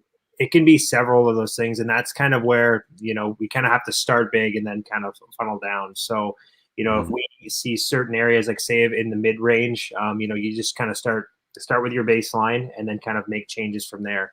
So first of all, we always try and kind of go from the outlet first, and then work up the pipe, so to speak, and then changing the inlets as well too. But again, that's kind of where it is. It's just how either making it less restrictive or more restrictive, and then sometimes we'll even go to changing perforations in the core. Which if you open the muffler up, it's got perforations in it too. So if you want to make it denser or looser, that'll be like the third troubleshoot, I guess we'll go to. But it's all reducing the inlet or letting it breathe more. Yeah, I always and wondered this is that, all what it run was. with, and this is all run with stock coating too. Like you don't need a chip or reprogram the fuel or anything like that. It's a bolt on and go. Is it? Exactly. Yeah, that's the best thing about it too, because when we build it at stock, it's all stock tuning, as you mentioned, and really kind of, again, coming back to just measuring the flow. We want to, because when we measure the air fuel ratios, we don't want to be making it gain, 30% flow, but hey, you're going to put it into a lean condition. So that's what we got to be mindful of, so that's like anybody can build a universal exhaust, but to actually get it to run takes so much more than just, bending some pipe and throwing around muffler on there. So, Yeah. Now, I see on that track, it's got lugs on it. Like I would be thinking that you'd dyno a sled with a slick track on it. You run it with a regular track. How is that dyno? Is it a cog that it's actually connected to, or? No, it's all right off the primary clutch. Oh, okay. So it's not like a motorcycle dyno where the back wheel's driving on a. So you've actually got a thing that's on the primary. Exactly. Yeah, just an engine dyno. Engine dyno, yeah. Yeah. Now, what kind of, like, are you surprised when you dyno these things like stock that what their actual horsepower is compared to what the manufacturers claim? They seem to be pretty. I mean, I think the manufacturers probably want to get the most out of what they claim to have as well too. So we never really run into a scenario where say manufacturer advertises 140 and it's at 120 kind of thing. So they're pretty spot on for the most part. The one where we did kind of seemed like they were downplaying it was the sidewinders. They seem to have anywhere from 5 to 6 horsepower more than what they were claiming. So it was kind of interesting to see that. Yamaha always does that. They always go on the lower spectrum of their horsepower ranges for all their motorsports. They're like that. It's crazy. Isn't that wild? Yeah. Like, are you doing any cans or pipes or mufflers? Sorry, for the 600 EFI from Skidoo. Not yet. Not yet for that one. It's something that we're going to be looking at, but no offering right now. And yeah, because I heard like Straight Line was on a while ago, and he said there's a lot of potential in that 600 EFI. Oh, for sure. Yeah, I think it's right now. I mean, we kind of, unless it's like a big mover like an 850 E-Tech or something, all of our resources right now are in servicing current demand, just with our supply chain. Yeah, right on. Do you have anything for the 650, Jared, for the Polaris? The 650 is actually, so cool thing is for the 650, it actually uses the same OEM muffler as the 850. Oh, wow. Perfect. Yeah. Matrix and Axis. Right on. That's good. Good to know. That's good. Pro Polaris says Renegade X needs a muff pot on his new sled. Laugh out loud. Yeah. Those muff pots are That's amazing. awesome. There's another shot of the dyno. And do you run it at a certain temp, like as far as the temperature in that room goes, or are you running cooling on the engine? Like, how are you getting the winter environment? Like, you're mimicking that. No, for sure. Like we've got, as you can see too, that there is all cooling lines and stuff like that run for the sled as well too, so we can maintain that. But again, the room is set at an optimal temperature as well too. I forget the exact. That would be a question for designers, but I think it is also so we can have the same testing scenario each time. Yeah, absolutely. That's cool. Look at you even wear the team wear when you're running the dyno too. Mean business. So, yeah. The fellow riding the dyno, he's on all the time when I see him in all the shots, so he obviously knows what he's doing. Byron, he plays it off like he does, but I see him in all the videos, right? So that's awesome. Yeah. Byron, yeah, he's cool. He's been with Mbrp for well over 10 years now too. So nice, right on. Nice. I like that. This is a Toronto Power Sports show, I think, isn't it? Oh yeah. Like it. I tell you, we were excited to go this year. It was kind of unfortunate it didn't, things didn't pan. Hopefully, we're going to get our fix at Sledorama here soon. Yeah, and everyone in their mother and goat and cat's going to go to that. It's going to go there for sure. And you know what? And next year, the Power Sports show is going to be off the rails. Oh yeah, it's going to be a crazy time. Yeah, I think it's something. Well, even talking to guys in the States, for example, that were Heydays. I don't know if you guys have been to that one before, but that's the coolest show. I think. They saw a lot of the same thing. As things opened up, the pent up energy riders had was just like, I got to go do something. I just have to spend money on something because. Yeah, for sure. Yeah, that's right. That's right. Yeah, that Sledorama show 3 years ago was busy. I can imagine what it's going to be like this year. Oh yeah, especially being just one day, it'll be nuts. So it'll be crazy. Forward to that. Yeah. So aside from snowmobiles, what other segments do you service for exhaust? We cater to a lot of different segments. I mean, snowmobile is obviously where we started, moved into diesel truck, and that's where really we're known in the automotive industry for is, diesel systems. And even across Canada, where I kind of work with a lot of dealers here, is that, people still look to us as that diesel brand. But really we, as of basically 2010, we really become so much more than that. Your performance gas trucks, whether it's the new 2021 F-150, or if you want to do, say, the 2009 Dodge Ram, you got factory duals. We'll do a high performance muffler specifically for that truck. Even to muscle car, your 5-liter Mustang, or even if it's a new C8 Corvette. We really are kind of pushing into the car segments as well too. So, and then further to that, like Euro offerings. So like your Volkswagen Golf R, or even your Focus RS. There's so many different categories that we're involved in right now. To kind of give some depth to that, Mbrp, we're about 130 people now, and the plant runs 24/7. So we shipping a number of systems every day. All over North America and across the world as well too. So in that different segments. That's a big company. Wow, I didn't realize it was that big. Oh yeah, he's a huge employer up there, right? Yeah. That's wild. No idea. Yeah. You learn something new, and I just did. Right. Yeah. So there's a kind of a quality connotation with Mbrp coming from power sports. Does that carry over into the automotive? Is that where you find people make the switch because they've used the product or they've seen the product in action at the snowcross track, and they go, hey, I'm going to put it on my C8? Yeah, no, absolutely. And I think that's where it buys us a lot of brand credibility too, because, we've been in this so long, and, and it's definitely stuck to what we're good at too, is building exhaust. But I mean, even in power sports, obviously take the truck right here. A lot of guys have a similar setup. I've got it on my sled. Oh, I didn't know you guys made it for the truck. And, and then, I actually got a summer Mustang, and they start kind of drinking the Mbrp Kool-Aid. And, that's doesn't take much. No, not exactly. Yeah. So it's worked very well. If you suggest following Martin Barkey, his Instagram, because he's constantly doing the R&D whenever a new vehicle comes out. I love it. Like the TRX came out, he had the TRX in there. He hunted down a Ford Bronco last week. Like it's awesome, man. Like I love following his Instagram. And he does all the R&D for them and that stuff. So it's pretty cool to watch, right? It's been a huge involvement, I think, even up until recently, as we've kind of put more and more of a focus on content. So each system that we've released over the past 18 to 24 months is he's done a video and kind of an overview of every single one. So, you want to look at the new C8 or, again, new F-150 exhausts, check the Mbrp YouTube page out. It's a pretty good content there. They've done an awesome job with it. Yeah, that was good. Neat. That is a wig. Was that the F350? Sorry, Gary. 450. Oh, it was a 450. Okay, That's a yeah, 450. Nice. Nice. The big baby. Nice. Yeah. When you talk about engineering sound, like how much effort's put into that? I know you say it sound different though, but is that something that where you'll do iteration after iteration of an exhaust? Yeah.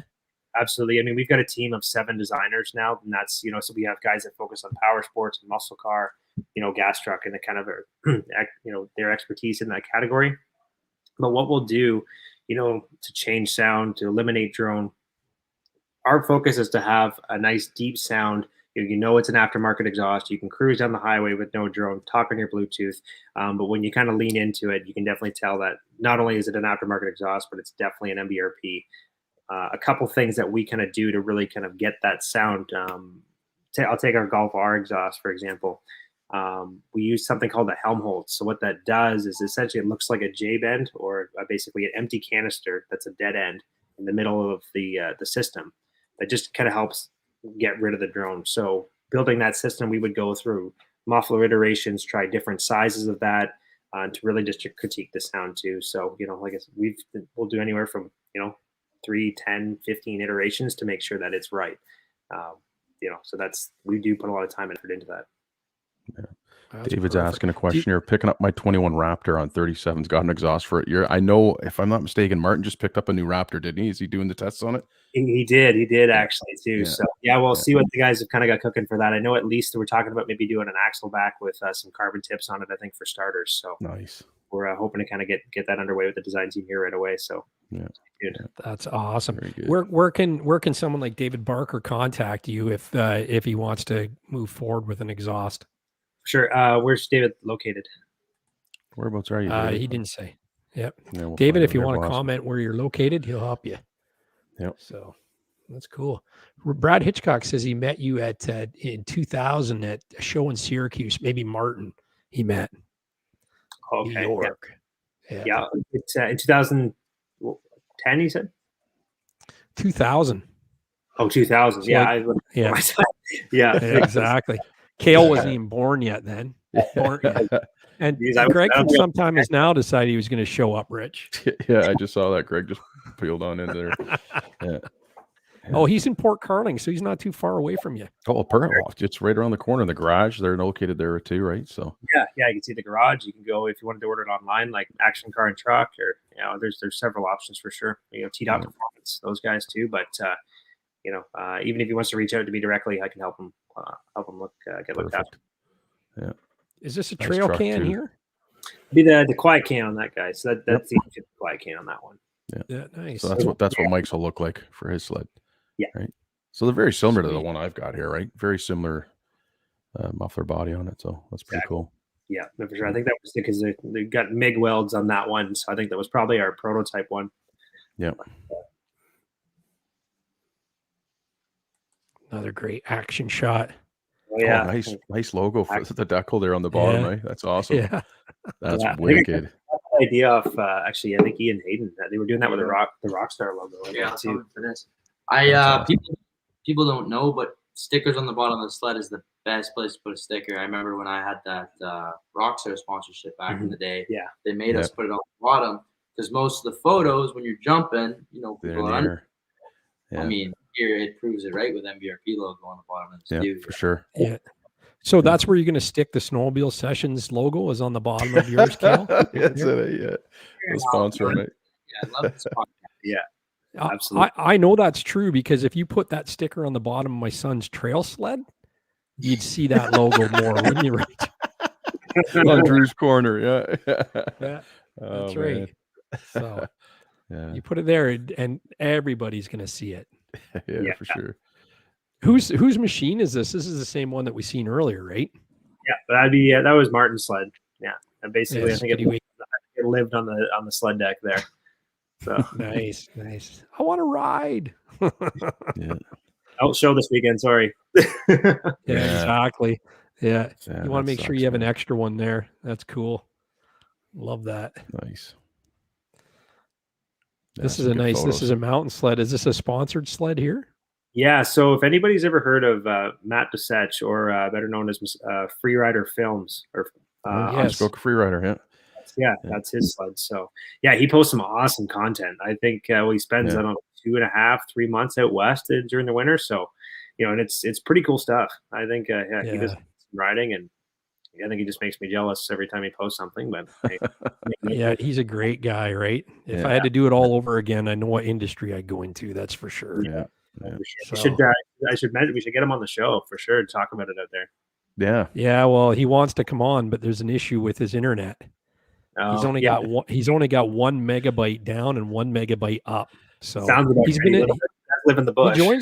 he joins us in the chat all the time. It's you always see him periodically come in and say hi, and so we had a whole bunch of people bugging him, and he wants to do it. He's just got to figure out how to make it happen, right? So but I'll have to tell him he can come to my house and steal some Wi-Fi. He's only about a half hour from me, so Yeah. well, there you go. Okay, well, we'll work on it. I'll message him that. So Daniel Raymaker says, "Hey Gary, great job on guest speakers so far this year with lots of great info to get us pumped for the season. Can't wait for the snow to fly here in Wisconsin." That's great. So, and Energy Power Sports, John Lukes, he's watching from afar. He says, "Hey there." Yeah, he likes seeing the skidoos. Yeah, he says great That's taste for in sure. sleds. Yeah, for sure. But is that Matt back there behind there, the guy with the hat on? I Don't think so. Maybe not. No. No. Looks. Yeah, I know he's short, so we'll see. Hey, stop there. Is that Jeff Steenbaker's in the back? Is that look like him? Right? Oh no, No. I don't think it is that guy. It looks like he's got the beard. He's blurred out. like. Yeah. Anyways. Yeah. Too funny. He's probably cursing right now. Pick up the Jeff's going to be making an appearance, I think, in a couple weeks. So Yeah. we're just working on that right now. That'd be awesome. But yeah, there we go. See, I didn't know whether someone just had a Muskoka Freerider rap or whether that was the real deal. So, but love it. Yeah. That is nice. yeah, it's a killer. That must have been his sled from a couple of years ago.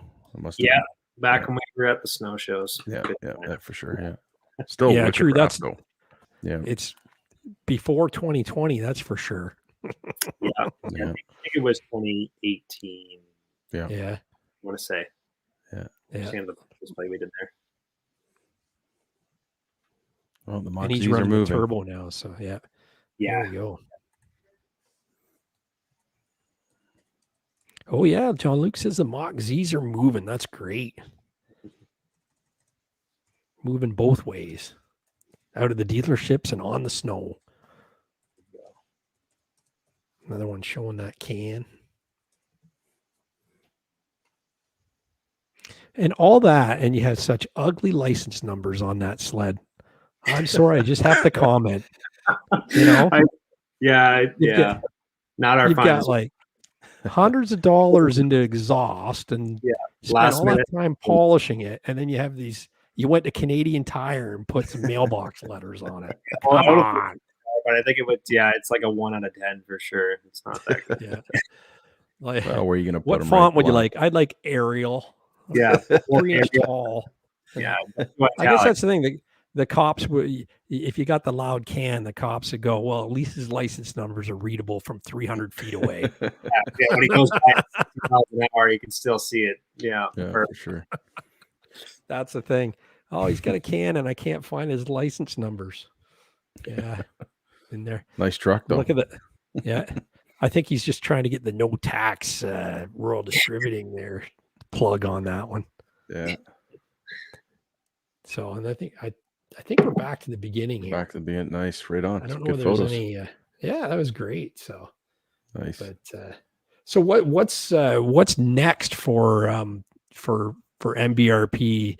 What do you got cooking in the works? in terms of power sports, or kind of just in general, or Yeah, in general, as the company products go, and have you had a mock in your hands to start developing something for it? Haven't had it in time actually for development, but we did. There was one that landed at Snow Tracks last year that the guys were trying out, which was pretty kind of cool to see them try that. But love to get our hands on it to R&D something. But our big thing in power sports right now, well, trying to get our hands on a Matrix Boost would be cool to kind of get something going. But those seem to be unobtainium to get a hold of. Yeah, right. It's crazy. But in power sports right now, ATV is something we're really kind of making a push for. Recently came out with Polaris high lifter exhaust. Anything for your Outlander, Renegade. We pretty much have a very extensive line of ATV side-by-side products.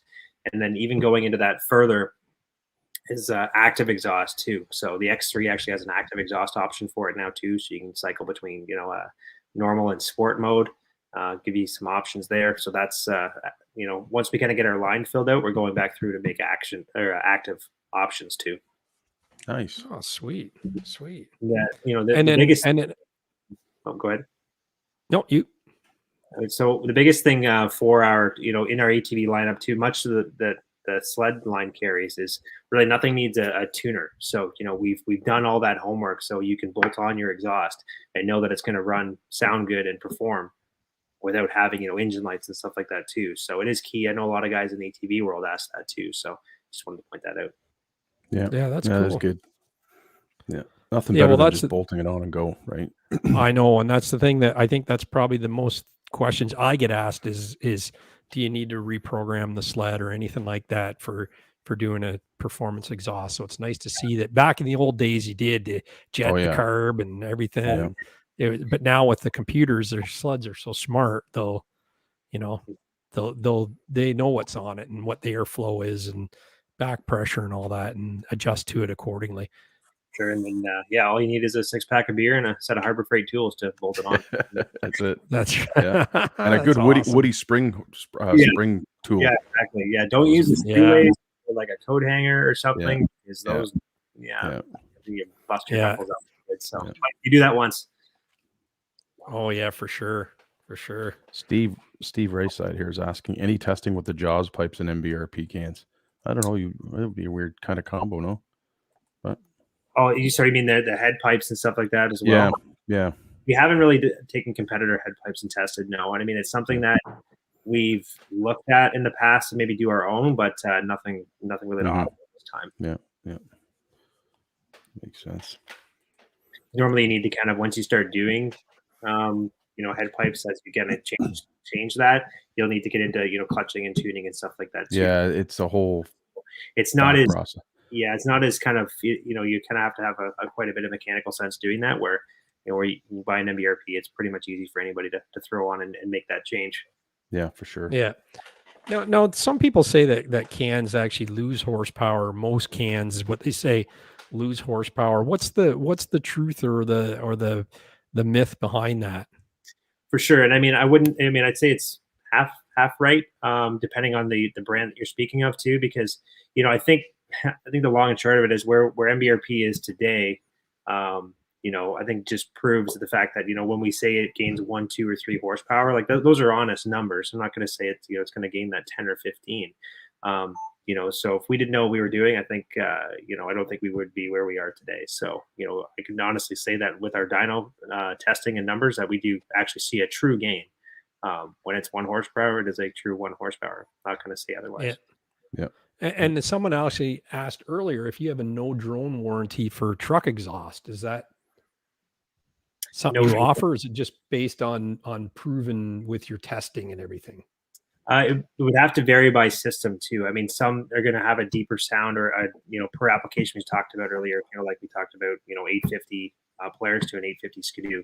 Be much of the same too. I mean, if you buy say a race system dual out the side in front of the rear tire for your F-150, it is going to just have a louder sound. Mm-hmm. People that are, sound conscious stick to like a street series or, if it's like a single side exit as well. Any of the, dual straight out the back, if you're pulling a trailer or something like that, you will notice more of an exhaust note for that. Yeah. Well, that's the thing. You go off your reputation, right? Yeah. and if somebody, we're not perfect, we're all human. So, I mean, if there's something that is an issue, I mean, we have a great customer service team too. So if we want to try out, say a different muffler for your specific kit, we'll work with you on that too. But I think, we don't want to just kind of cut it off there. So. Yeah, no, for sure. Yeah, so because you offer different systems for like a cat back system, and then you also just have bolt-on mufflers as well too, utilizing the stock system, right? Correct. Yeah. For say your 09 to 19 Dodge Ram Classic truck, we have a full catback system that'll come with our MBRP tips, or if you just have a slight change in sound, we do have just a direct bolt-on muffler that's specific for that truck. Yeah, it sounds nice. The catback system sounds sweet. It is nice. Nice. Just thinking about putting that on my Rebel, but I don't know. Yeah, well, take it in. Take it in. Yeah. Our number is 5146-409. There you go. Yeah. Oh yeah, for sure. What kind of price range are we talking? Are you allowed to disclose pricing for your pipes or your mufflers on here, like for a Do 850? Yeah, it varies. I mean, or for a Skidoo, for a trail can, you're going to see right around, and it's all Canadian pricing. 321 is kind of where you're going to see it retail at. For a race can, you're going to see around that $300 mark, and then up to a quiet can to be about that 350, and that's kind of your range there. For our exhaust, if you're looking for them in Canada, and I think still great value for getting 304 stainless for less than that $400 or $500 mark. So we've been really able to provide that. Yeah, nice. So that's a nice thing. It's a low cost way to get a few more ponies and save some weight on your machine, right? Yeah, exactly. Yeah, and they're nice too. Almost do it yourselfer too. You don't have to. You bolt it on, plug and play, and you're on the trail, right? Yeah, it literally takes not even 10 minutes, Gary. Not even 5 minutes, like literally. Yeah, that's great. Yeah. So you need how many people to stand around watch you drinking beer, Rich, when you do it? A couple of buddies, Isn't it?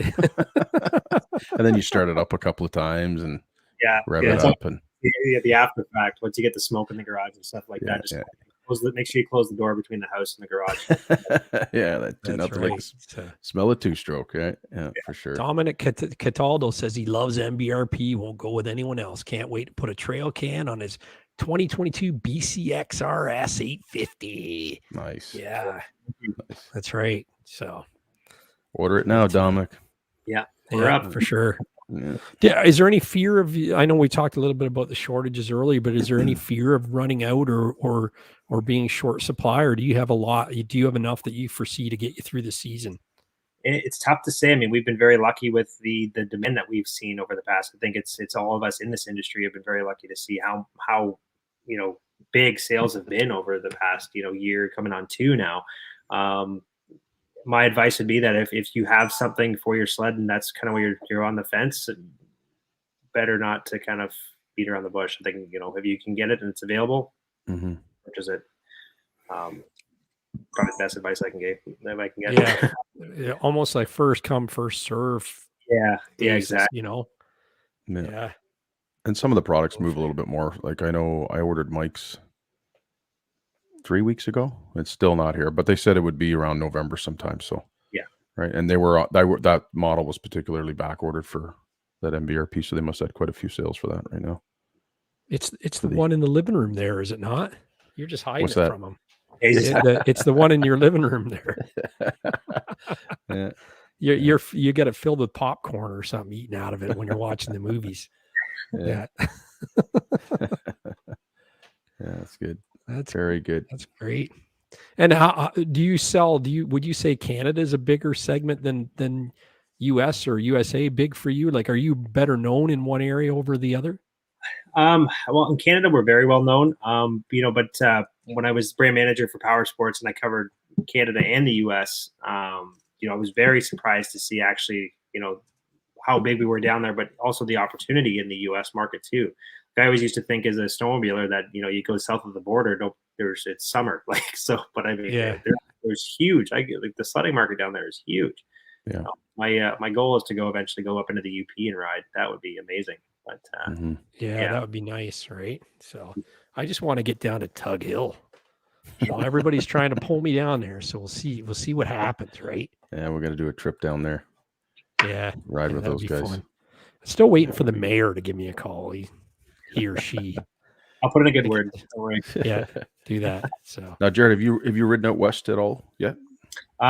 So not in Canada. I rode actually in Yellowstone 2 years ago. Nice. Montana. That was pretty cool. Yeah, that must have that's been. neat. Never thought I would be spending so much time on a shovel, but yeah, it was great. Yeah, that's great. Indescribable how, like, because you come from racing snowcross and you kind of have, one assumption or perspective on snowmobiling, and, you can ride a sled, jump it. It's one extreme to the next. Obviously a turning and, just side hilling, everything. It's just such a different dynamic of snowmobiling. You can get your head around it pretty quick, but it's one extreme to the next. Yeah, Yeah. for sure. I want to get out west and do it before I get too old. So, and I'm getting old, so Yeah, no kidding, right? before it gets I might too have much. passed. That ship might have already sailed. I don't know. For me, I don't know. I want to get out there and hopefully get out there with. I'd like to get out with Dan, his crew. Nice. That's good. Yeah, So that's pretty you cool. ride up in Muskoka pretty much, Jared? Or do you? Well, you obviously go to Quebec too, as you were saying. You do a bunch of trips Yeah, here. no, for sure. I a lot of local riding as well too. Bracebridge, Gravenhurst, Huntsville. Out to Dorset and Dwight as well too. There's some good riding trails out there. But normally, if snow and Mother Nature's on our side, we try to get up to Cochrane. Early to mid December. Do that Abitibi loop and stuff like that. So we did that this year, which is pretty cool. Last year in December. So it was awesome. Yeah, we're planning on trying to get up there at the end of December if all of our snowmobiles are in. But Yeah. I got that email today. They're saying I probably December 15th. So fingers wow. crossed. Good. Yeah, I was That's told good. into November, December. So we'll see. yeah. I'm sure they're scrambling. They're trying to get them fulfilled. I know. Energy Powersports said Skidoo is working their tail off to make sure that everybody gets theirs sooner than later, kind of thing, right? For sure. Yeah, I haven't heard. Well, that's kind of like I ordered a Lynx for this year, so we'll see. Nice. End of November, December is what I've heard. So we'll see. Yeah. That's gonna be a bad boy. That looks like a wicked sled. Gary got to ride it last year with Sean Luke. Yeah, the Lynx is awesome. Does MBRP do ambassadorships? It's a great way to promote the product, and this comes from T-Boys Toys. Yeah, no, for sure. We, I can definitely, if somebody wants to, maybe I don't know if they can reach out to us here afterwards, but I can put them in contact with the MBRP marketing team or sponsorship coordinator, and they can discuss opportunities for sure. No problem doing that. Nice. Right on. Perfect. Yeah, I guess my email got lost there, T-Boys. Who knows? Oh, it's good. It's good, especially when it's good. Like when you buy something in power sports and it's a good product, like you don't mind selling it. Like when you're talking to your friends and basically selling whatever it is that you're using on your sled, right? Like I found the last, I'm gonna say the last 5 sleds I had MBRP exhaust on them, and they're great. It's a great product. Like you don't notice any difference in loss of power. The power is the same. It's just as responsive. It's lighter. It's got a nice little sound to it. So yeah, like I said, they make good product for sure. So you being a trail guy, Rich, like what do you think is the first and foremost reason you put a trail can on yours?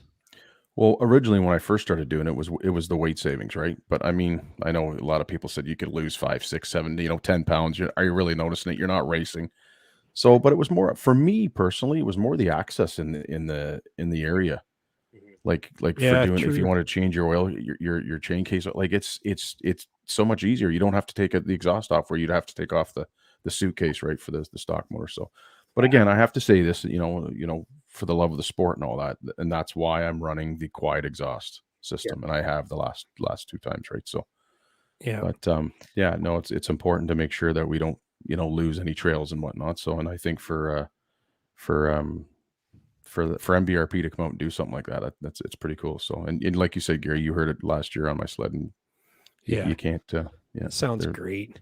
Yeah, they're good products. The now if you buy an MBRP trail can or quiet can or even the loud one, is it safe to say that it's going to fit the next model? Like as far as like, I mean, I'm not talking the Gen 4 to Gen 5 Skidoo. I'm talking if, from 20 to 21 to 22, are they all the same? Yeah, those would basically be all the same as well too. So basically, when the 850 first came out, even till today, they all fit the same. The one thing we found out last year is that if Skidoo does weird little things, like they'll change where the exhaust sensor cord is routed, and it just like so now we've had to include an exhaust extension or the sensor extension with each exhaust. Yeah. No problem, but Nice. it's just they kind of just do weird little things like that. So if anybody listening does have an issue with that, call us. We'll get you looked after. But it will fit and perform as well. Nice. So it's something you could keep and take with you on your next sled if you are changing model year to model year, that kind of thing, right? For sure. Yeah, cool. Yeah.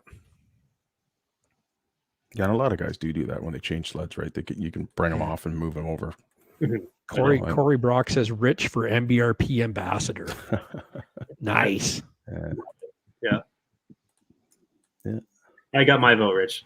That's right. Well, I got 3 buddies riding them, ordered them this year, so that's good though. But there we go. I think I might have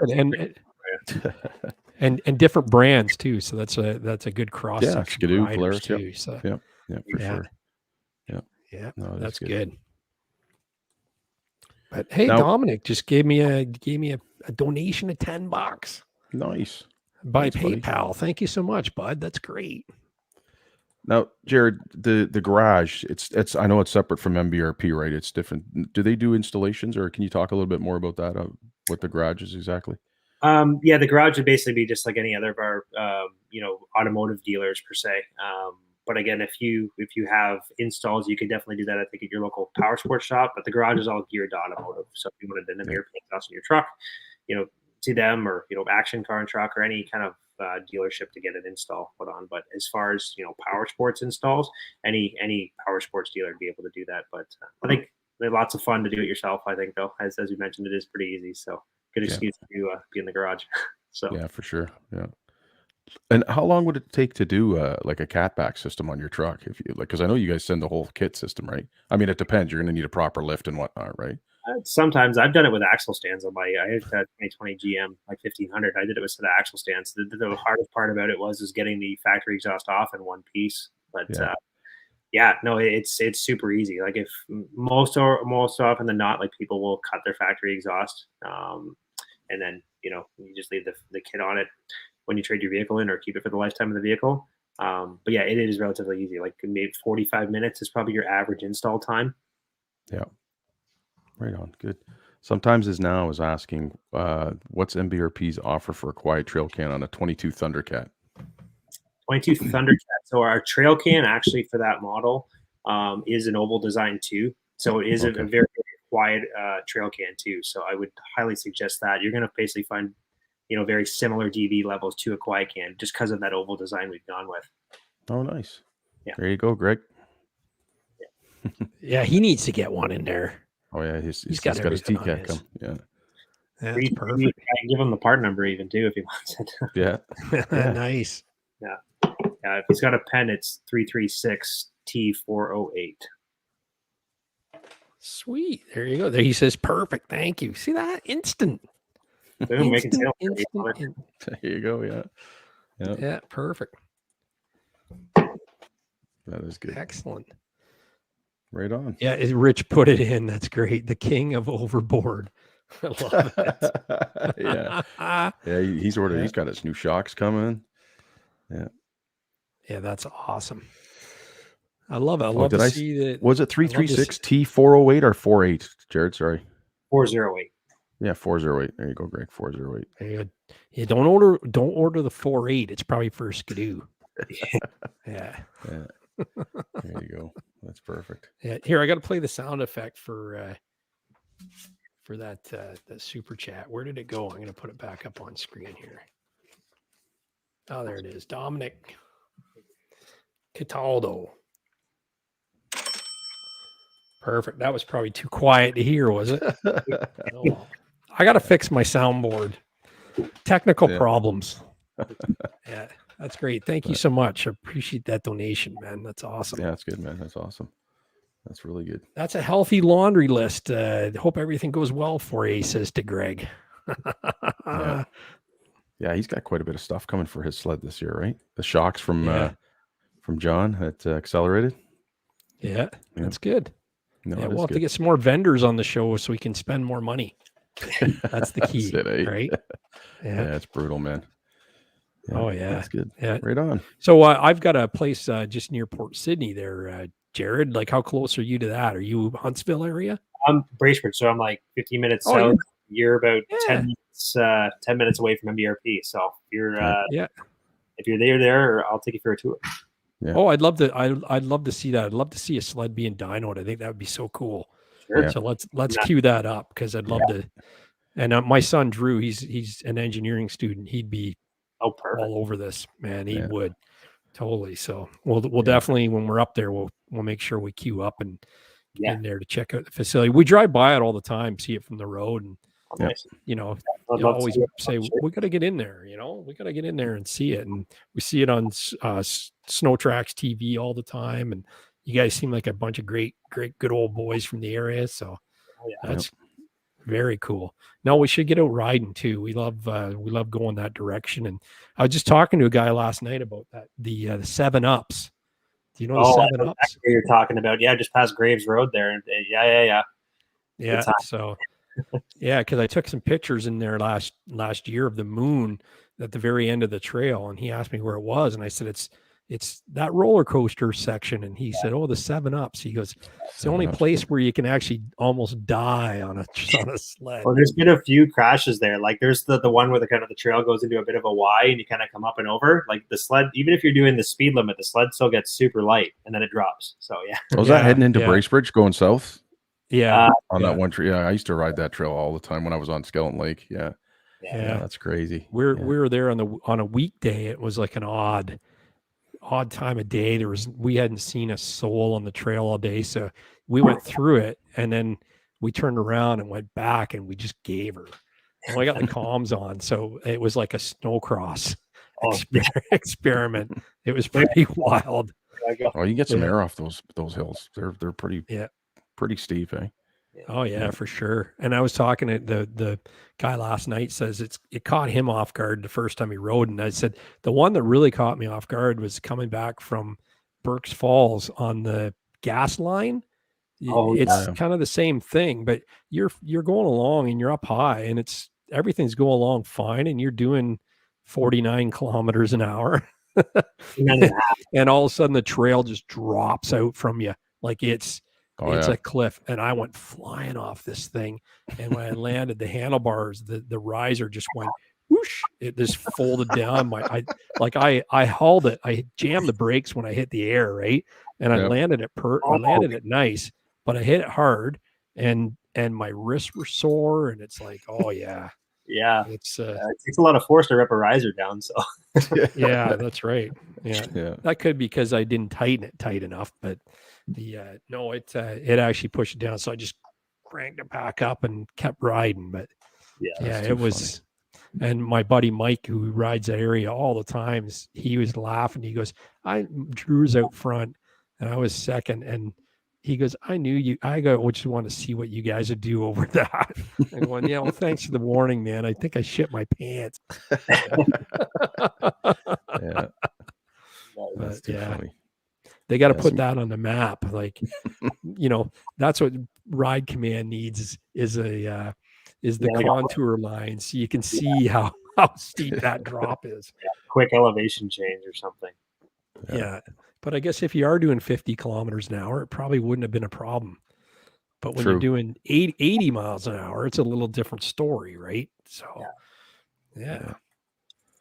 There we go. And seeing the pictures, like, it just makes me want to go. Like, even I was looking at pictures of the Algonquin shack, and it's like, man, that's I can't wait to get up there. And you're dreaming. So it's supposed to be a good winter. Yeah. Well, snow is in the area, and it snowed in Bracebridge on Saturday, did it not? Snowed a bit in Huntsville today, actually, too. Yeah, Yeah. did? Nice. Yeah, there you go. Yeah. So there you go. Yeah. So Or yeah, let snow. it's, We'll take it. Yeah, yeah, exactly. I'll count that. Yeah, for sure. That was So a win, well, sure. last year it was the 22nd I was riding, and it was pretty deep snow around here, southern Ontario, and the year before that was November 11th. Remember Really? that day? Yeah. And we were talking 4 inches, right? So Yeah. David Barker says wet flurries today. There you go. That's good. Yeah, it's Yeah, coming. I was looking at a post from 30 years ago in Minnesota when they got dumped on Halloween. Oh, It was yeah. like Yeah. 3.5 feet of snow. Did you guys, Are you serious? Yeah. it might have been last year because they're Duluth, Minnesota. I think they got snowed in last year, too. That's right. They had to cancel the races. Cancel At the the race. end. There's too much snow. Yeah. It was, Yeah. yeah. Yeah. That's crazy. Because like people, local guys here that drove all the way to Duluth, 16, 18 hours. Like, did you drove there too? No, Or no, did you- I wasn't able to make it, but I know guys 18 hours for one round of practice and then had to drive 18 hours home. Yeah, because Heck yeah. when would you have thought that they would cancel snowcross because there's too much snow? Too much snow. Yeah. Yeah. The We're- snowmobile race is closed because of too much snow. That's Yeah, we were insane. jealous, right? Over in Bracebridge, we had no snow, and down there they're getting snowed out. Kind of pissed off. Yeah. Did you share your ballistic blonde there with Jared? Oh, there, yeah. Rich? Absolutely, I did, Nice. man. What do you think of that beer? Hold Yeah, that up. yeah, Look at that. Yeah. Oh, this way. That's my beer. There we go. Logo. That's awesome. Yeah. Yeah. Isn't it good stuff? I actually crushed the hops with my bare feet. Well, I'm sure it was filtered though, so it's okay. No, I don't. Yeah, my work sock. You know that vintage motorcycle race? I have my old work socks and I just strain it through that. Yeah. It's twice strained though. Twice strained. Yeah, very nice. No, it's actually real beer. It's actually made by Upper Thames Brewing in Woodstock. So very nice. it's not homebrew crap, right? Yeah. Out of the That's water. not bad. Not bad at all. No, I like it's it. light. It's light too. That's why Yep. I get this physique. It's not from sitting around working out all day. Mbrp exhaust all the time. Yeah, that's it. Yeah, exactly. That's it. Yeah. I gain it by drinking beer and I lose 8 pounds in the exhaust. Is that how it works? Perfect. Yeah, Now, so Jared, you mentioned you ordered a Lynx. Mhm.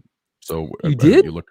Yeah, that's what he said. That's what I was saying to you. You ordered a Lynx. Well, I wasn't listening. I don't listen to this stuff. That's what I'm saying. That's awesome. Yeah. So let's talk about that. Yeah, it's so I have a an 850 Polaris Indy XC 137, and then coming off that to go to the Lynx this year, just put some seat time on it. Kind of being past, it kind of got that snowcross flavor to it, and like Yes.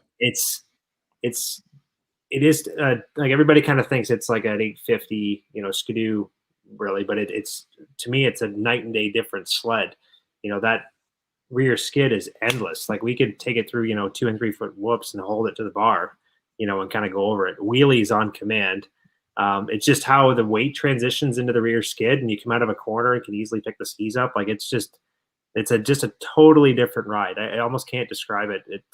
But it almost is one of those things too. If you have, say an 850 XRS and I want to go jump on a, Lynx because it's the new thing, you kind of got to look at it as it's more of a race flavored sled. Like you sit a little bit more aggressive on it, I find, so it is, and it's sprung very stiff too. Even on the softest setting, I'd be surprised if you could bottom it out. It's pretty wild. Yeah.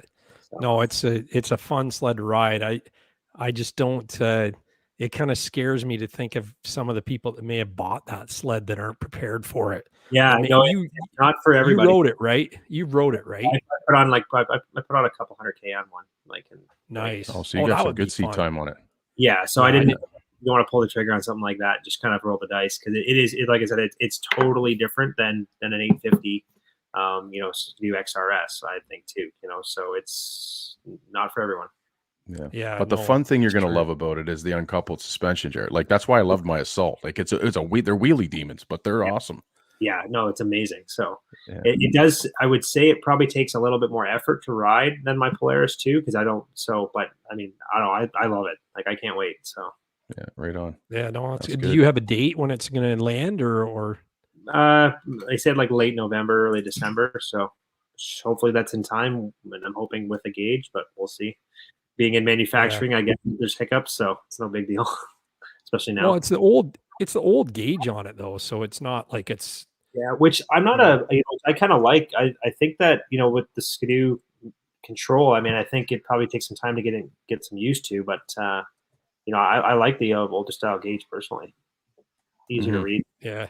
Oh yeah, it's true. Hey, Bruce Stewart, he's come up on here. Yeah, right on. That's awesome though, Jared. That's cool. You must be looking forward to that, man. That's going to be a fun sled for sure. We'll have to all get out for a ride for sure. Yeah. Well, I'm definitely riding with you this year if you got one of those. Then. Yeah, Gary rode one with Corey at the end of last year. I guess Jean-Luc was able to get one. Energy Power Sports. Yeah. So they did some seat time on it for for a day or so. Gary, didn't you? Yeah, just an afternoon kind of thing. That's awesome. It was fun. It wasn't long enough, but it was such a fun day. Yeah. And it was like fresh out of the crate. Like it was just basically Jean-Luc. He had it assembled and basically brought it to us to ride, and it was an unknown machine at that time for a lot of people. So it was quite an experience to be one of the first to put your thumb on the throttle. So it was really cool. But anybody that bought it will not be disappointed. That thing delivers, and it's but it just scares me to think that if you get the wrong person behind the wheel of that thing, it's not going to be a good scene. There might be a few part sleds out there before you know it. Yeah. The one's not mine, but anyway. Yeah. So no, that's good. That's pretty good though. You got a couple 100 kilometers seat time on it, Jared. Were you able to hit some pretty whipped out stuff, or? Yeah, I should send you guys some videos of the stuff we were pounding with it too, but Nice. not snowcross style, but it was enough to test the rear suspension too, and just like you just can't get over the travel. You can't describe it. Like that's crazy. Yeah. Oh, for sure. I want to just try it. I feel like they are.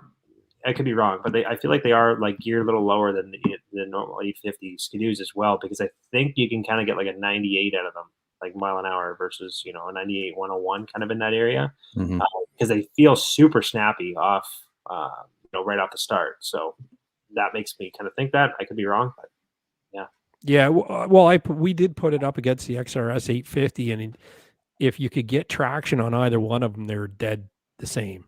Okay. But the issue was if Corey wasn't wheeling and going to the right, I was wheeling and going, or not wheeling, but lifting the skis and spinning out towards a trail sign. You know what I mean? Like we had one pole where they're just like, we're looking at each other and, we're right neck and neck. But to get that it's hard. I mean, that's a lot of ponies hitting the snow. So I think are you going to stud yours, or what are you thinking about doing for the track? Comes with the ice ripper in it as well, so I'm going to try that out for a little bit and we'll see. Not 100% sure yet. Yeah, I think I'd be keep the ice ripper on it, but I'd put some fast track studs in it too.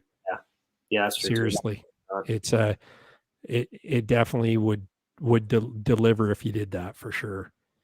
But yeah, so.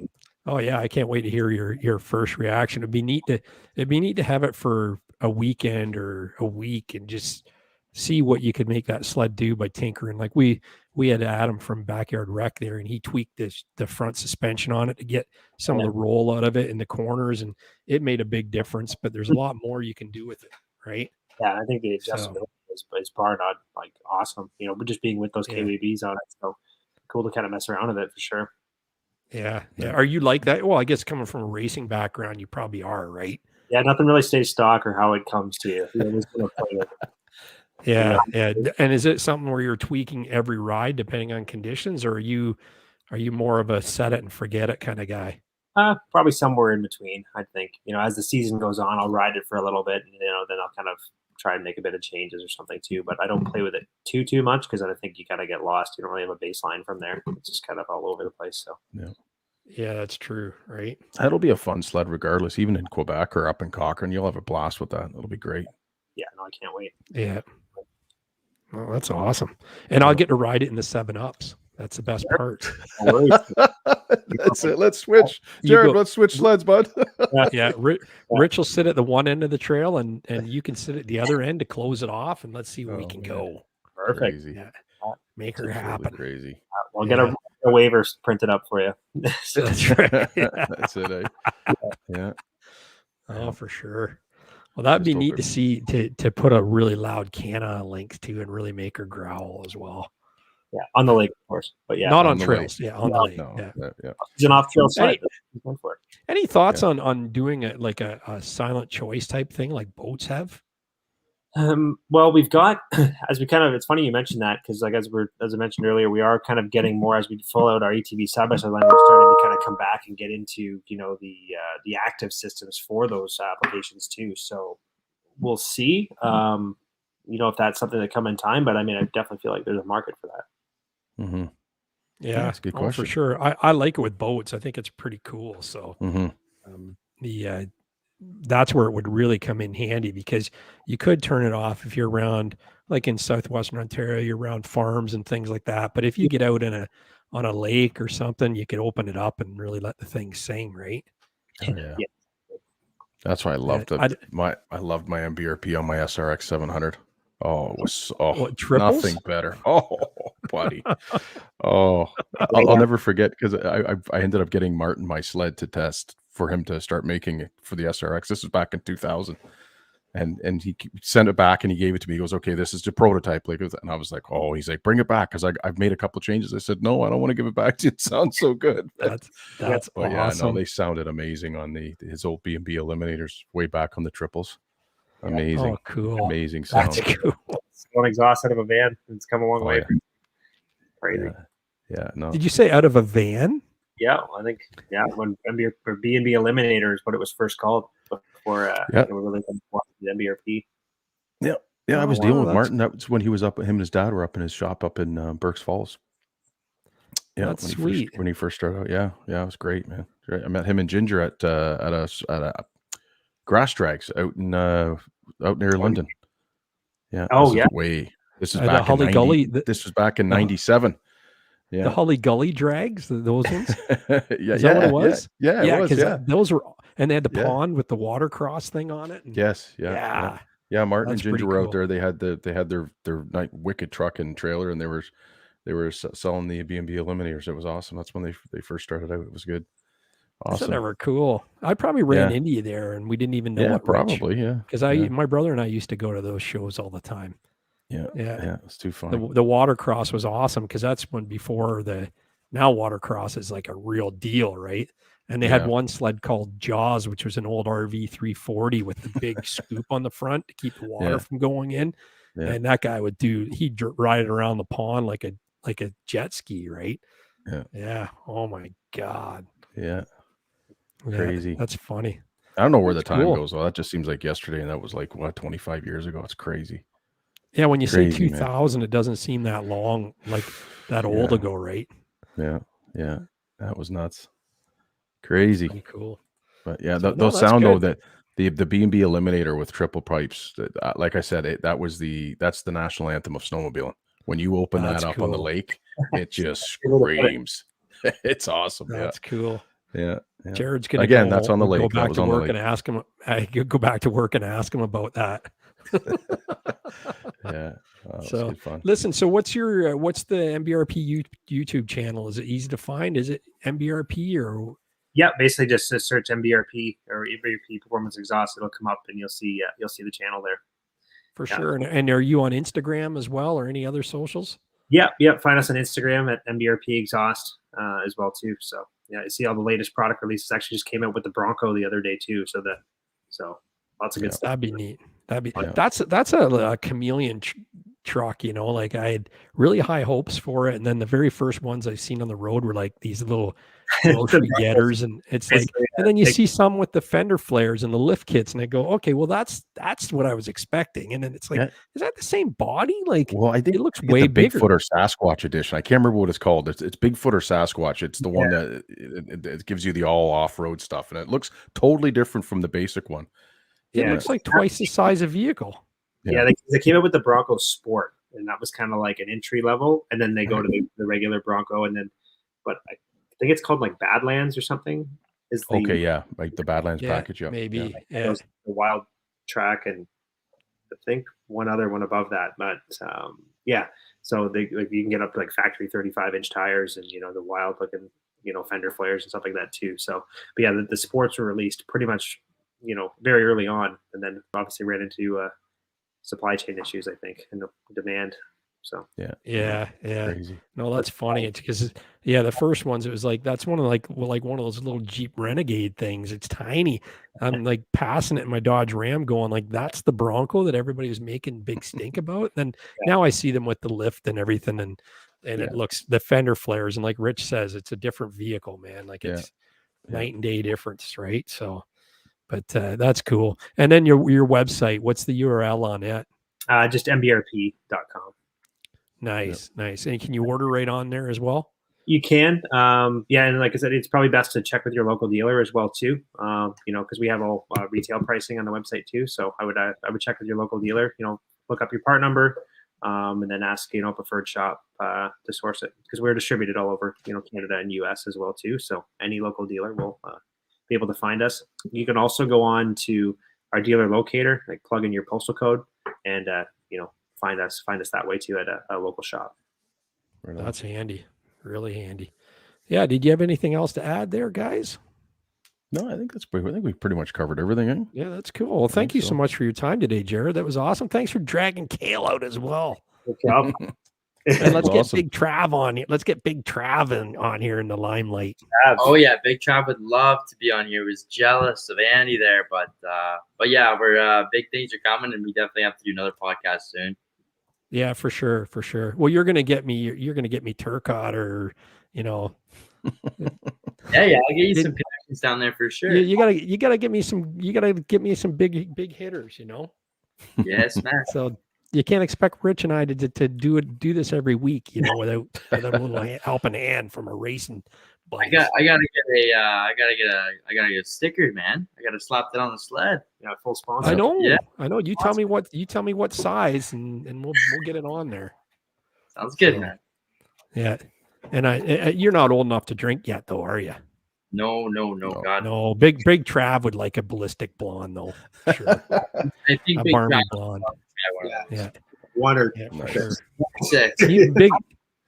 Hey, if Big Trav played his card right, he'll probably have one before Andy will get one. Who knows? That's awesome. That one. Yeah.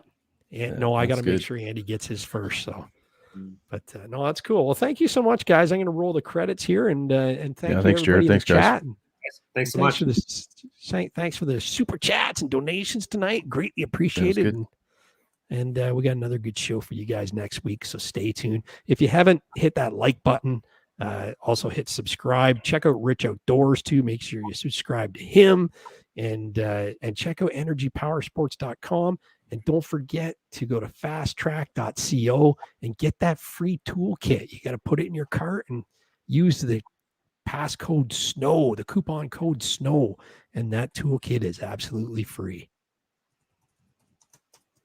Thanks so much, guys. All right, I'm just guys. gonna roll the Thanks, credits here. Jared. Thanks, Bryce. Stay tuned. And Jesse's going to be really happy if he stays to the very end and sees the logo on here.